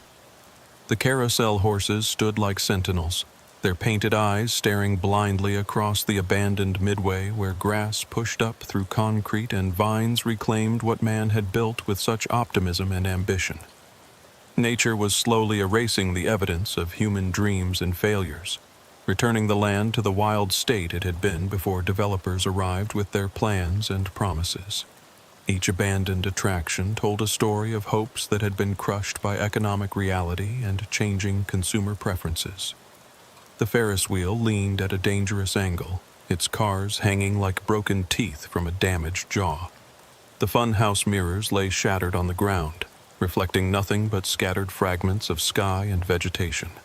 The game booths where children had won stuffed animals and prizes stood empty, their colorful banners reduced to tattered strips that fluttered in the humid breeze like prayer flags in an abandoned temple. Manatee County had purchased the property 3 years ago with ambitious plans to redevelop it as a recreational vehicle park that would serve the growing population of retirees seeking affordable winter accommodations in Florida. But environmental studies had revealed contamination issues from decades of improper waste disposal that made development prohibitively expensive, and the project had been shelved indefinitely while county officials tried to figure out what to do with the white elephant they'd acquired. The county had settled for minimal maintenance to prevent the site from becoming a complete hazard to trespassers and vandals, which meant periodic inspections by work crews who checked for structural damage and basic security to keep thrill seekers and urban explorers from getting themselves killed in the ruins. It was dangerous work that required careful attention to safety procedures, as 12 years of abandonment had made even sturdy structures unreliable and potentially lethal. Deputy Brooks was waiting near the maintenance shed with 3 members of the county work crew, their faces showing the particular strain that came from encountering something that challenged their understanding of normal human behavior. Brooks was a solid officer with 10 years of experience, 10 years younger than Brandon, but experienced enough to know when something required the sheriff's personal attention rather than routine processing. "What do we have, Jordan?" Brandon asked, noting that the maintenance workers were staying close together in the kind of unconscious grouping that people adopted when they felt threatened by something they couldn't identify or understand. Their body language suggested they'd encountered something that had fundamentally disturbed their sense of how the world was supposed to work. Crew was doing their monthly safety inspection of the buildings, Brooks explained, consulting his notebook with the methodical approach that had made him one of Brandon's most reliable deputies. Checking for structural damage, new break-ins, signs of drug use or vandalism, that kind of thing. When they got to the haunted castle, they found evidence that someone's been living in there. Not just camping out like we sometimes see with homeless people, living there, like it was a permanent residence. The haunted castle had been Wonderland Springs' signature attraction, an elaborate walk-through experience that combined animatronic figures, live actors, and special effects to create what the marketing materials had called a journey through mankind's deepest fears. The building was substantial, designed to look like a medieval fortress with towers, battlements, and a working drawbridge that had long since been chained in the closed position after hurricane damage made it unsafe to operate. Brandon remembered the attraction from his childhood visits and from his later investigations as a deputy. The elaborate corridors that twisted and turned to disorient visitors, creating a sense of being lost in a genuine maze. The sudden scares that made everyone scream and laugh, carefully timed to create maximum impact without causing genuine trauma. The way the actors would stay in character even when dealing with genuinely frightened children, maintaining the illusion that made the experience memorable. It had been impressive when it was operating, with sophisticated lighting and sound effects that created an atmosphere of genuine dread and supernatural menace. But Brandon imagined it would be genuinely terrifying in its current abandoned state, with the special effects silent and the elaborate sets decaying in the Florida humidity and heat. "Living there how long?" Brandon asked, already suspecting that the answer would complicate what should have been a simple trespassing case into something that would require extensive investigation and coordination with other agencies. "That's the thing, Sheriff," said the crew supervisor, a weathered man named Trevor Wilson, who'd worked county maintenance for 15 years and had seen everything from drug labs in abandoned buildings to homeless camps and storm drains. "Based on what we found in there, somebody's been using that place as a home for years, maybe since right after the park closed. There's furniture, personal belongings, modifications to the building's electrical and plumbing systems. Whoever was living there put a lot of work into making it livable." Brandon felt the familiar tightness in his chest that preceded complex investigations, the sensation that told him he was looking at something that would consume weeks or months of his time and probably involve coordination with state and federal agencies. A homeless person camping in an abandoned building was routine, something that could be handled with a simple trespassing citation and referral to social services. Someone who'd established a long-term residence in the ruins of a failed theme park suggested psychological issues that might have broader implications for community safety. Trevor Wilson was the kind of county employee Brandon had worked with for years. Steady, reliable, not prone to exaggeration or panic. If Trevor was shaken by what he'd found, it was something genuinely disturbing. Brandon had learned over the years to trust the instincts of people who worked with their hands and saw the evidence of human behavior in the modifications people made to their environments. Anyone actually seen this person? Any evidence of current occupation? That's what's got us spooked, Trevor continued, glancing nervously toward the haunted castle, as if he expected to see someone watching them from the darkened windows. The place looks like whoever was living there left recently, maybe within the last week or two. Food in containers that's still fresh, newspapers dated from last month, clothes hanging on makeshift lines like somebody was planning to come back. The timing was concerning. Had something spooked the unknown resident into leaving, or were they simply away temporarily on business that Brandon didn't want to think about too carefully? The implications of someone using an abandoned theme park as a base of operations were numerous, and none of them were good. Brandon made notes while trying to assess the potential risks and determine what resources he would need for a proper investigation. An unstable individual who'd been living undetected for years in an abandoned theme park could pose threats to the community that went beyond simple trespassing. The proximity to schools and residential areas made the situation particularly concerning. "Show me what you found," Brandon said, checking his radio to ensure he had communication with dispatch. He wanted backup available quickly if the situation deteriorated, and he had a feeling that what they were about to discover would require more resources than a simple inspection could provide. The walk to the haunted castle took them through what had once been the park's main thoroughfare, past vendor stands where paint peeled like diseased skin and decorative elements that had been designed to delight children now appeared sinister in their decay. Cartoon characters that had once smiled welcomingly at families now leered with expressions that seemed malevolent in the harsh afternoon light.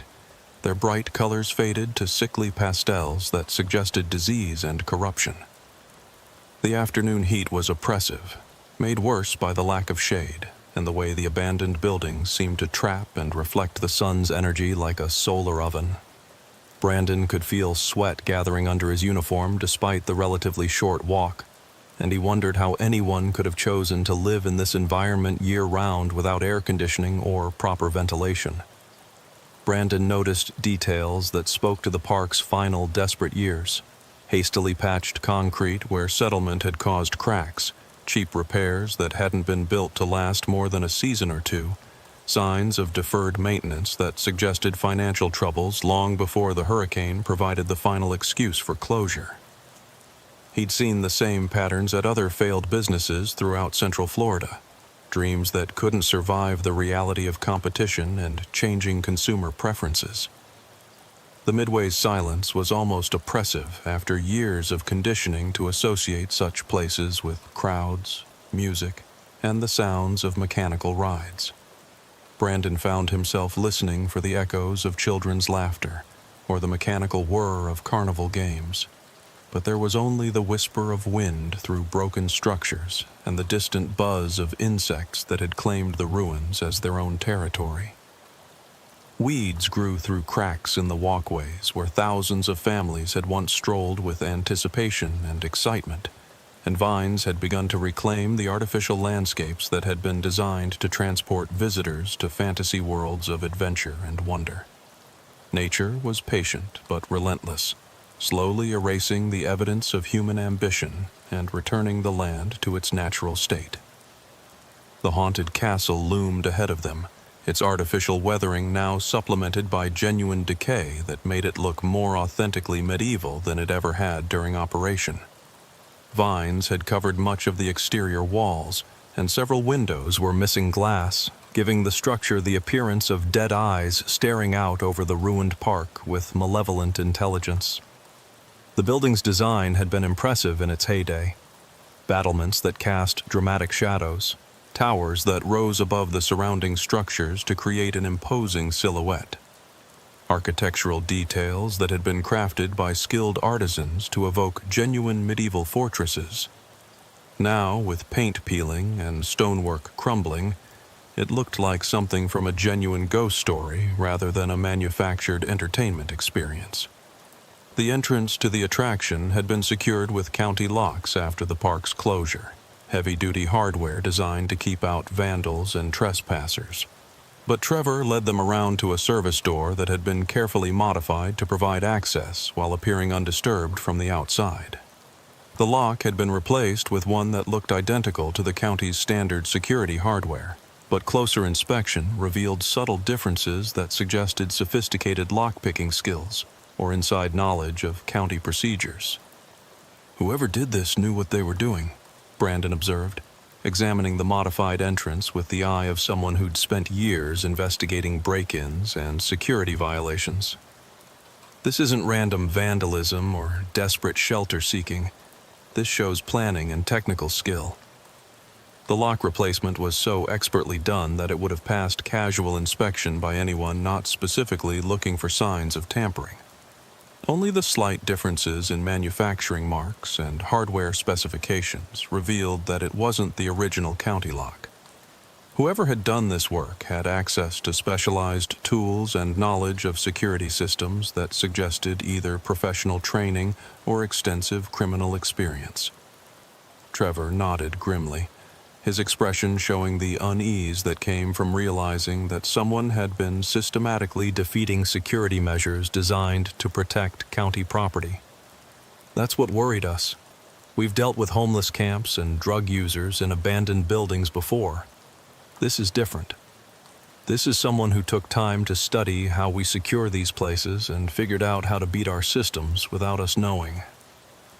The interior of the haunted castle was a maze of corridors, chambers, and hidden passages designed to disorient visitors and create maximum dramatic impact. In its heyday, the attraction had featured over 30 different scenes, each designed to trigger specific psychological responses through carefully crafted combinations of visual, auditory, and tactile stimuli that played on universal human fears and anxieties.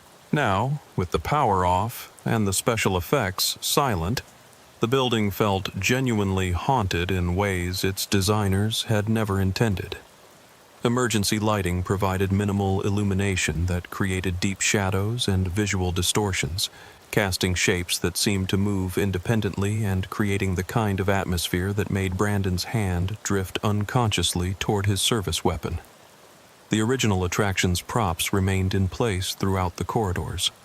Mannequins dressed as medieval torture victims, fake spider webs that had collected real dust and debris over the years, mechanical devices that had once moved and made sounds to startle visitors.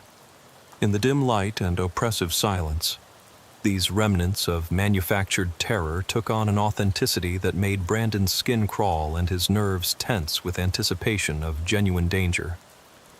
"The living area is in the back section," Trevor explained, leading them through corridors lined with defunct animatronic figures that seemed to watch their progress with dead eyes. "Whoever set this up chose a part of the building that couldn't be seen from outside and had access to the building's utilities." As they moved deeper into the attraction, Brandon began to understand the scope of what they were dealing with. The unknown resident hadn't simply camped in an empty building like a typical homeless person seeking basic shelter. They had methodically converted portions of the attraction into a functional living space while maintaining the appearance of abandonment from the outside, creating an invisible residence within the ruins. The transformation they discovered was remarkable in its thoroughness and disturbing in its implications. Someone had converted 3 of the attraction's chambers into a comfortable living space, complete with sleeping area, kitchen facilities, and what appeared to be an entertainment center with television, stereo equipment, and hundreds of books and videotapes arranged with obsessive organization. The electrical work was professional grade, tapping into the building's main power grid in ways that wouldn't be detected by cursory inspections or routine maintenance checks. The modifications were hidden within existing infrastructure, piggybacking on systems that were still functional while avoiding circuits that would show unusual power consumption. Plumbing modifications provided running water and waste disposal through connections to county utility systems that wouldn't register as unauthorized usage. Ventilation improvements ensured air circulation and temperature control that made the living space comfortable even during Florida's oppressive summer months. The unknown resident had essentially created a self-contained apartment within the abandoned attraction, complete with all the amenities necessary for long-term habitation. This represents months or years of work, Brandon noted, studying the electrical installations and plumbing modifications with growing amazement at their sophistication. Whoever did this had significant technical skills and access to quality materials and tools. The level of craftsmanship was impressive, showing attention to detail and professional competence that suggested either formal training in construction and electrical work or extensive experience with building modification and utility systems. This wasn't the desperate improvisation of someone seeking temporary shelter, but the methodical construction of a permanent residence by someone who intended to remain undetected indefinitely. But it was the personal belongings that made Brandon's investigation instincts shift into high gear and his stomach clench with growing dread about what they might be dealing with. The living space contained hundreds of photographs, many showing children at various theme parks and family entertainment venues throughout Florida and neighboring states. These weren't casual vacation snapshots taken by proud parents, but deliberate surveillance-style images taken from distances that suggested the subjects were unaware they were being photographed. The photographs were organized in albums and filing systems that suggested obsessive attention to detail and systematic long-term surveillance operations. Children were categorized by age groups, physical characteristics, and behavioral observations noted in meticulous handwriting that showed the careful attention to detail of someone conducting scientific research or intelligence-gathering operations. Some photographs had additional notations about family situations, home addresses, daily routines, and school attendance patterns that could only have been obtained through extended surveillance and possibly through unauthorized access to personal information databases. The scope and detail of the information suggested someone with significant resources and possibly professional training in surveillance techniques. Brandon's stomach clenched as he recognized the systematic nature of what they'd discovered. This wasn't random picture-taking or innocent interest in children's activities. This was the kind of organized surveillance operation that predators use to identify and track potential victims over extended periods, gathering the detailed intelligence necessary for successful abduction or exploitation attempts. "Jordan, I need you to call this into the state police immediately," Brandon said, recognizing that what they'd discovered went far beyond simple trespassing or even stalking charges. "We're looking at potential surveillance of minors, systematic predatory behavior, and possibly worse. I want forensics teams and behavioral analysts here as soon as possible." The entertainment center revealed additional disturbing evidence that confirmed Brandon's worst fears about what they were dealing with. Videotapes contained recordings of children at various public venues, often focused on specific individuals who appeared in the photograph collections. The recordings showed the same systematic approach to surveillance that characterized the photographic evidence, with detailed attention to children's behavior patterns, family interactions, and security vulnerabilities at the venues where they were filmed. Brandon forced himself to examine the videotapes methodically, though the content made him increasingly uncomfortable and angry at the violation of innocent children's privacy and safety. The recordings showed sophisticated understanding of how to conduct surveillance without detection, camera angles that avoided security systems, timing that minimized the risk of discovery, techniques for following subjects without attracting attention from parents or security personnel. The unknown resident had been operating like a professional intelligence gatherer, but instead of collecting information for legitimate purposes, they had been studying children with the kind of systematic attention that suggested predatory intentions of the worst possible kind. The scope and sophistication of the operation was unlike anything Brandon had encountered in his career, suggesting someone with extensive training and resources.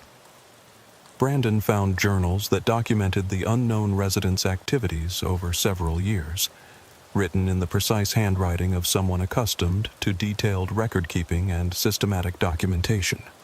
The entries described surveillance operations, analysis of security procedures at various family entertainment venues, and psychological observations about children's behavior that suggested extensive study of child psychology and predatory techniques. The journal entries were written in a clinical, detached style that made them even more disturbing than emotional ravings would have been.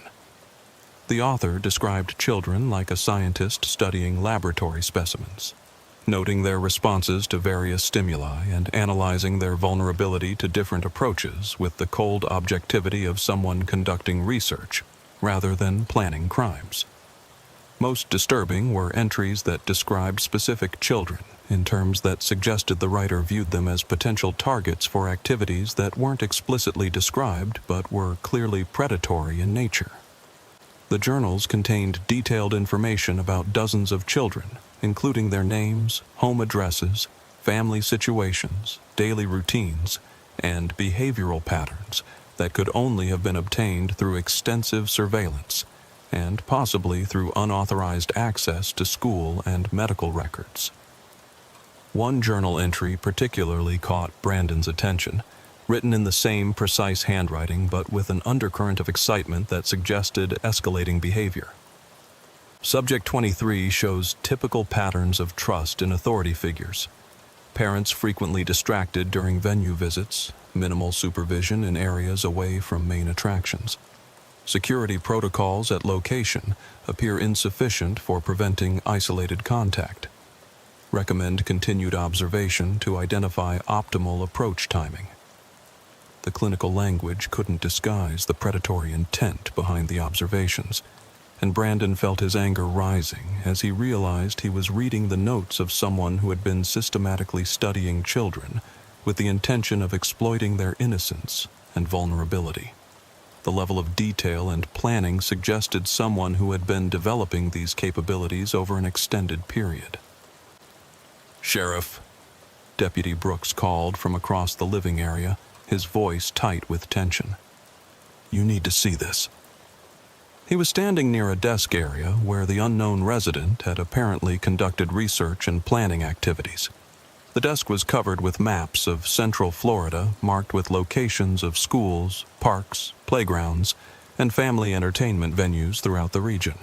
The maps showed systematic analysis of security procedures, traffic patterns, and escape routes from dozens of locations where children congregated regularly. Some locations were marked with dates and times that corresponded to entries in the journals, suggesting the resident had conducted surveillance operations over an extended period while building detailed intelligence about potential target locations. Brandon studied the maps while trying to suppress his growing horror at the implications of what they'd discovered. This wasn't random predatory behavior, but a sophisticated operation that had been planned and executed over years by someone with extensive knowledge of law enforcement procedures and child protection protocols. The level of detail was staggering and deeply disturbing. The unknown resident had documented security camera locations at dozens of venues, identified blind spots where activities wouldn't be recorded, and analyzed staffing patterns to determine when supervision would be minimal. They had even researched local law enforcement response times and patrol patterns, suggesting they were planning activities that would require avoiding detection by authorities. Some locations had additional notations about optimal approach windows and extraction routes that suggested the resident had been planning not just surveillance, but actual contact with children that might progress to abduction or worse.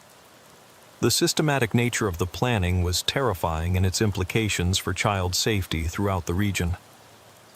"Trevor," Brandon said to the maintenance supervisor, his voice tight with controlled anger, "I need you and your crew to leave the building immediately and wait outside. This is now an active crime scene, and I can't have anyone else contaminating potential evidence." As the maintenance crew departed, Brandon continued his examination of the living space while waiting for backup and forensic specialists to arrive. Each new discovery reinforced his conviction that they were dealing with a highly intelligent and organized predator who had used the abandoned theme park as a base of operations for activities that posed extreme danger to the community's children. The kitchen area contained evidence of recent occupation that suggested the unknown resident's departure had been sudden rather than planned. Fresh food in containers, recent newspapers, and personal items that appeared to have been abandoned in the middle of daily routines. A calendar on the wall had dates marked that corresponded to school schedules and community events where children would be present in large numbers.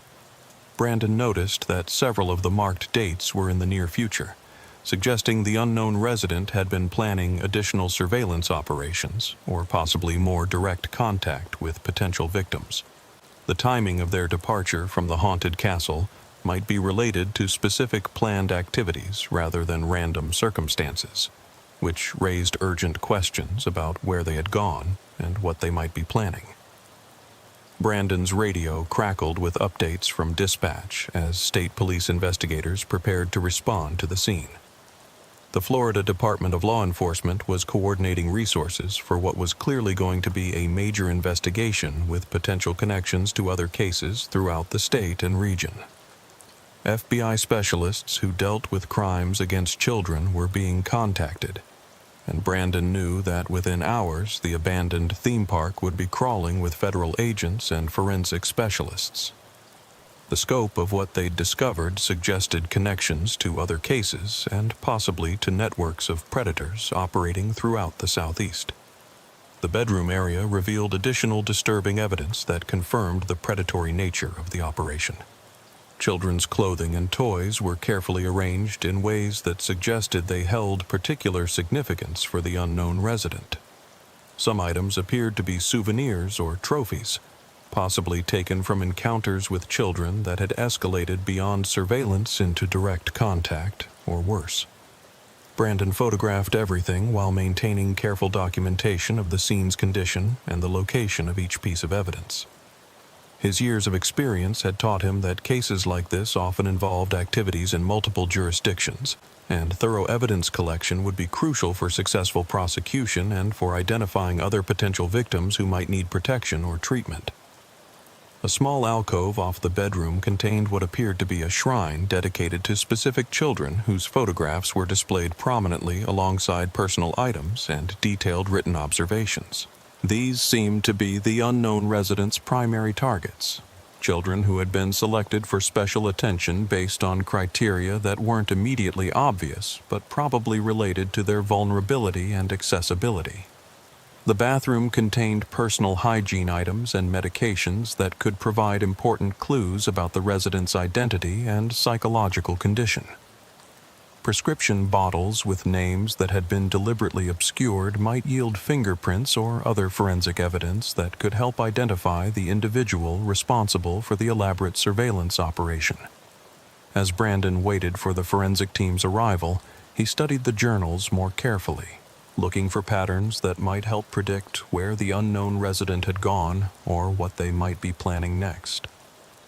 The entries revealed increasing frustration with security improvements at various venues and references to finding new opportunities that suggested the individual was actively seeking alternative locations for their activities. The most recent journal entries, dated within the past month, described reconnaissance of elementary schools and daycare centers in neighboring counties. The entries included detailed observations about security procedures, staffing patterns, and opportunities for unsupervised access to children that suggested the resident was planning to escalate their activities beyond surveillance. One entry from 3 weeks ago was particularly ominous and made Brandon's blood run cold. Traditional venues becoming too restrictive due to enhanced security awareness among parents and staff may need to develop alternative approach methods that don't rely on public access. Residential areas offer better access opportunities with reduced surveillance. Recommend transition to neighborhood-based operations for direct contact opportunities. Brandon realized they were dealing with someone who posed an immediate and ongoing threat to children throughout Central Florida and possibly beyond. The individual's sudden departure from the haunted castle suggested they might be aware that their activities were at risk of discovery, which could lead to escalation or desperate actions as they sought to avoid capture. The arrival of the state police forensic team brought additional resources and expertise to the investigation, along with the kind of systematic approach that major crimes required. Crime scene specialists began methodical collection of evidence, while behavioral analysts studied the journals and photograph collections to develop a psychological profile of the unknown predator. FBI Special Agent Dustin Clark, who specialized in crimes against children, took charge of coordinating the federal aspects of the investigation. His preliminary assessment confirmed Brandon's worst fears about the scope and sophistication of the operation they'd uncovered. This individual has been conducting systematic surveillance of children for years, Clark explained to Brandon as they stood outside the haunted castle, watching forensic teams process the scene. The level of organization and planning suggests someone with law enforcement or military training, possibly with inside knowledge of how child protection investigations are conducted. Agent Clark's experience with similar cases provided valuable context for understanding what they'd discovered, but he confirmed that the scale and duration of the Wonderland Springs operation was unusual even by FBI standards. Most predators operated more impulsively and with less systematic planning than what they'd found in the abandoned theme park. The forensic examination revealed fingerprints throughout the living space, but initial database searches failed to identify the unknown resident. The individual had either never been arrested or had somehow avoided having their fingerprints entered into law enforcement databases, which suggested either exceptional caution or possible connections to networks that specialized in helping predators avoid detection. DNA evidence collected from personal items would require laboratory analysis that could take weeks to complete, but hair samples, saliva traces, and other biological evidence might eventually provide identification. The immediate priority was protecting potential victims while the predator remained at large and possibly planning escalated activities. Agent Clark established coordination with law enforcement agencies throughout Central Florida, sharing information about the surveillance targets identified in the journals and photographs. Schools and daycare centers were provided with security advisories, and parents were warned about individuals who might be conducting surveillance of their children through emergency notification systems.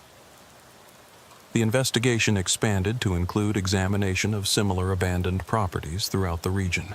If the unknown predator had used Wonderland Springs as a base of operations, they might have established alternative locations for their activities, or had backup plans that involved other abandoned buildings with similar advantages for concealment and infrastructure access.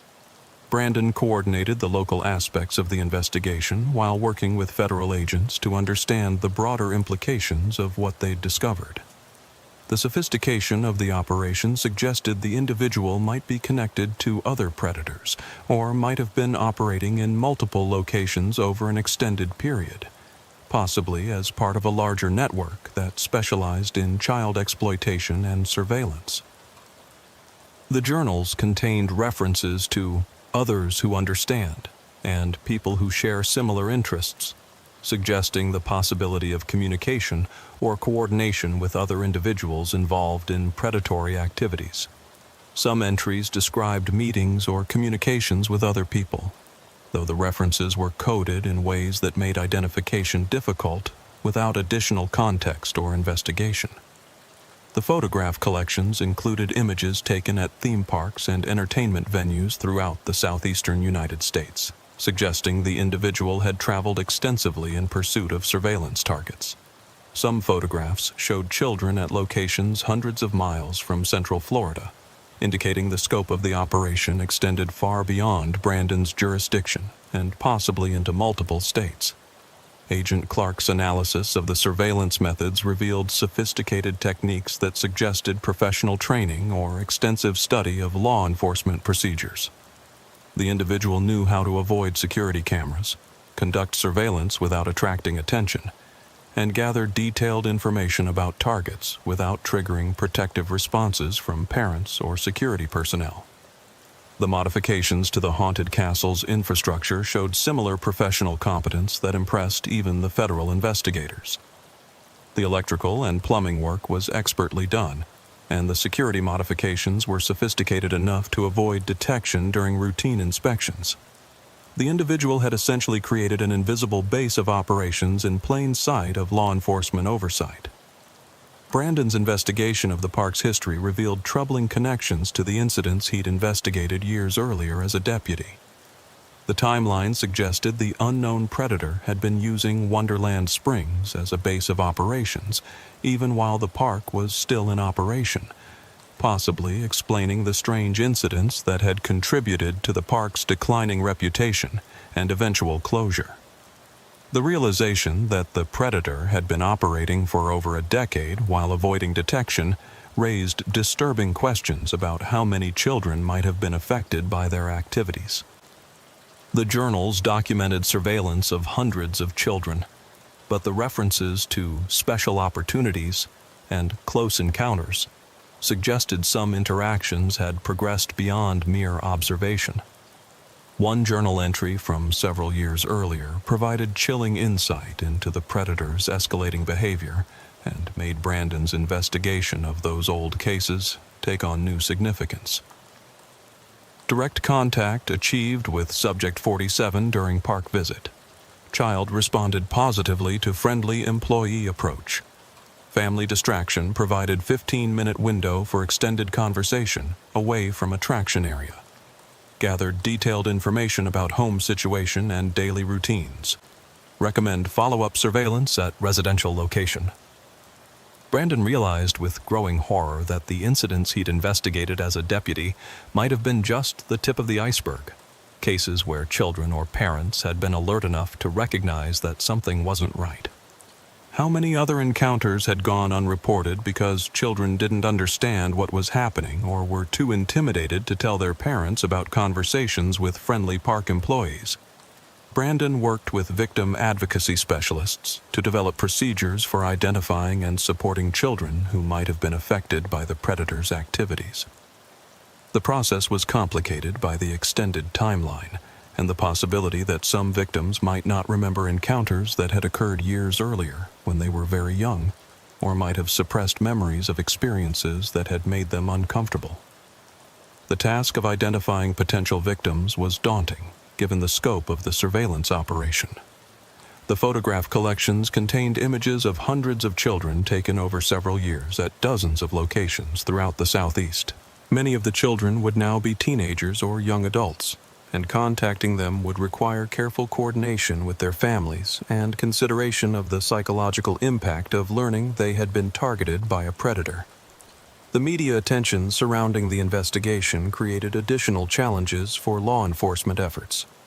News coverage of the abandoned theme park discovery attracted curiosity seekers and amateur investigators who interfered with ongoing evidence collection and potentially contaminated crime scenes that might contain additional evidence.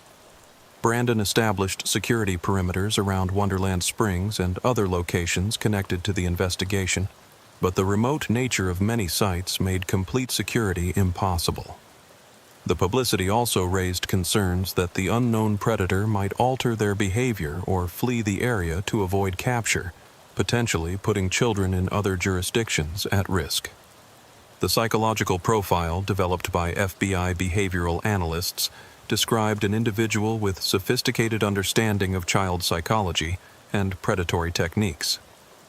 The person was likely highly intelligent, well-educated, and capable of maintaining a normal public appearance while conducting extensive criminal activities in secret. The profile suggested the individual might work in a profession that provided legitimate access to children, or might use volunteer activities to establish contact with potential victims. Teachers, coaches, youth group leaders, and other child care professionals became focus areas for the investigation, as did individuals who worked in maintenance or security roles that provided access to venues where children congregated. Brandon coordinated background checks of individuals who had worked at Wonderland Springs during its operational years, looking for connections to the unknown predator. Employee records revealed several individuals who had exhibited concerning behavior or had been terminated for violations of child protection policies during the park's 20-year operational period. The investigation expanded to include former employees who had maintained access to the park after its closure, or who had demonstrated knowledge of the building's layout and utility systems. Maintenance workers, security guards, and management personnel all became potential suspects in the investigation, as did contractors who had worked on the park's infrastructure during its operational years. One former employee, Casey Martinez, had worked as a maintenance technician at Wonderland Springs for 5 years before the park's closure. Personnel records showed he had been reprimanded multiple times for inappropriate interactions with children and had been suspected of using his position to gain unauthorized access to park areas after hours for purposes that weren't related to his job duties. Martinez had disappeared shortly after the park's closure, leaving no forwarding address and failing to collect his final paycheck or provide proper notice to his supervisor. Attempts to locate him through standard databases had been unsuccessful, suggesting he might be using false identification or might have left the state entirely to avoid potential investigation. Brandon's investigation of Martinez revealed a pattern of employment at family entertainment venues throughout the Southeast, often ending with sudden departures following complaints about inappropriate behavior with children. The pattern suggested someone who used legitimate employment to gain access to potential victims while avoiding long-term scrutiny that might expose their predatory activities. The personnel files from Wonderland Springs painted a disturbing picture of Martinez's behavior during his employment that should have triggered more aggressive investigation at the time. Supervisors had documented instances of him lingering around areas where children congregated, asking inappropriate questions about young visitors' personal information, and showing unusual interest in families' travel plans and home addresses. One incident report from Martinez's final year at the park was particularly concerning and made Brandon angry that more hadn't been done to investigate at the time. Employee observed engaging child in extended conversation near restroom facilities. Child appeared uncomfortable and was attempting to leave conversation. When approached by supervisor, employee claimed he was providing directions to lost child. Parents later confirmed child had not been lost and was disturbed by encounter with employee who had asked personal questions about family. The incident reports showed a pattern of behavior that should have triggered immediate termination and possible criminal investigation, but park management had been more concerned about avoiding negative publicity than protecting children. The reports had been filed but not forwarded to law enforcement, and Martinez had been allowed to continue working with minimal supervision until the park's closure. The forensic examination of the haunted castle living space eventually yielded fingerprint matches to Casey Martinez, confirming his identity as the unknown predator and providing law enforcement with a specific target for their investigation. However, Martinez's current whereabouts remained unknown, and his ability to avoid detection for over a decade suggested he had developed sophisticated methods for evading law enforcement.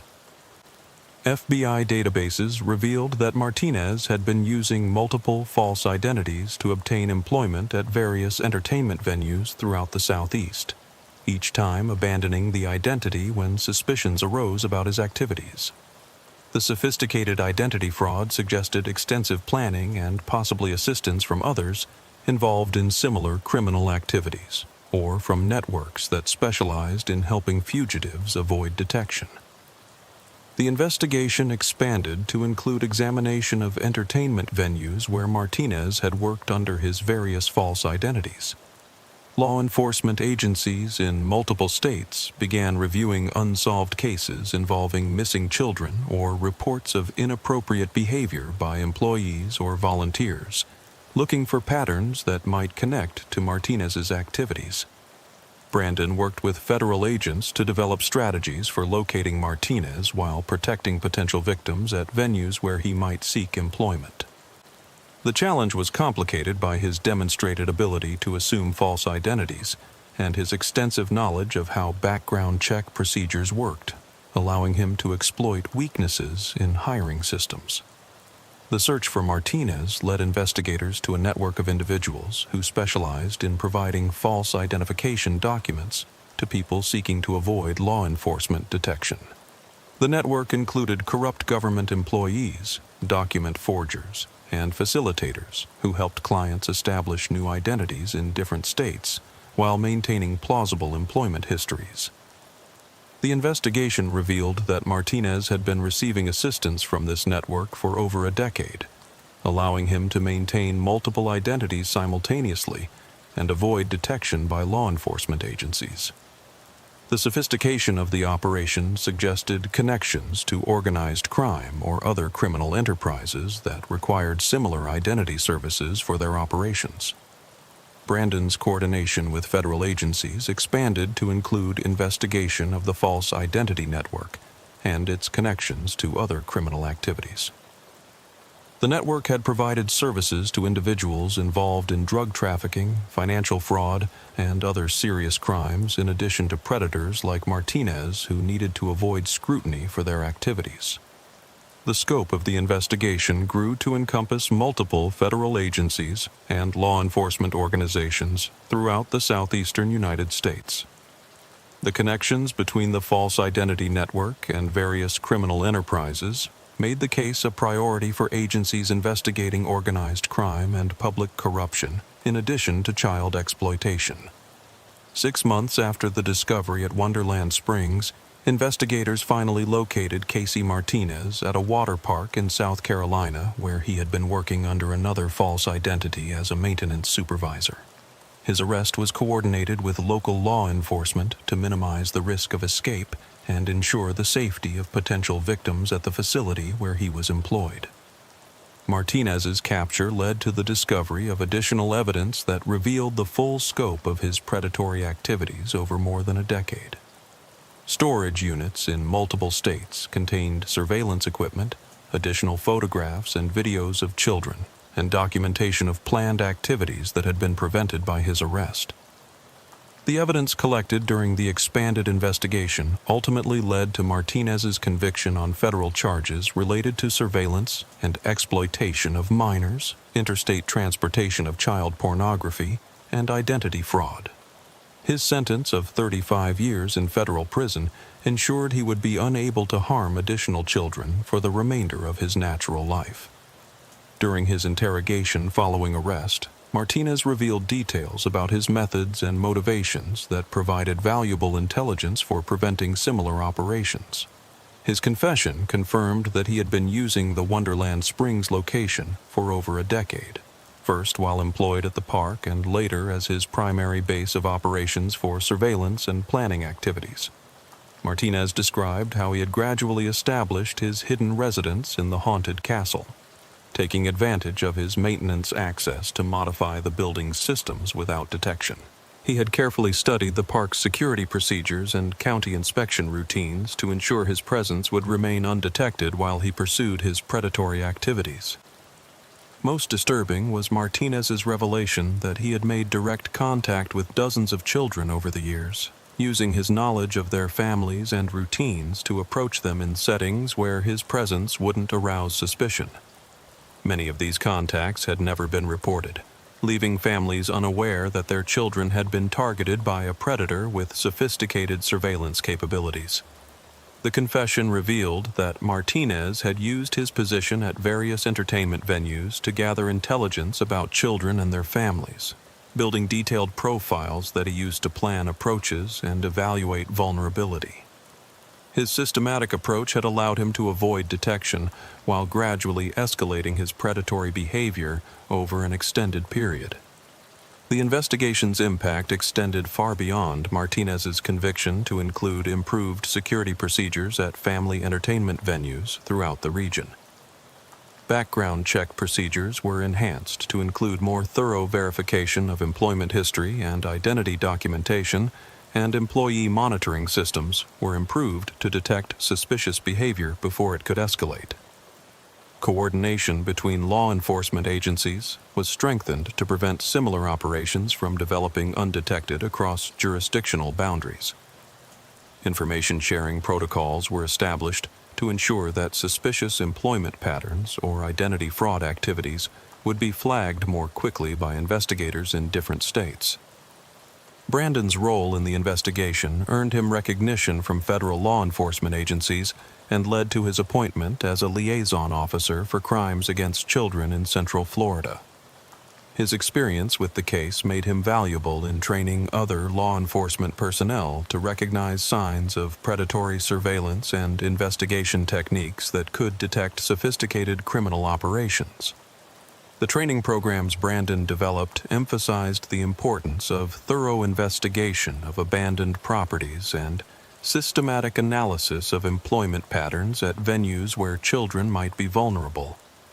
His methods became standard protocols for investigating suspicious activities that might indicate predatory surveillance or exploitation operations.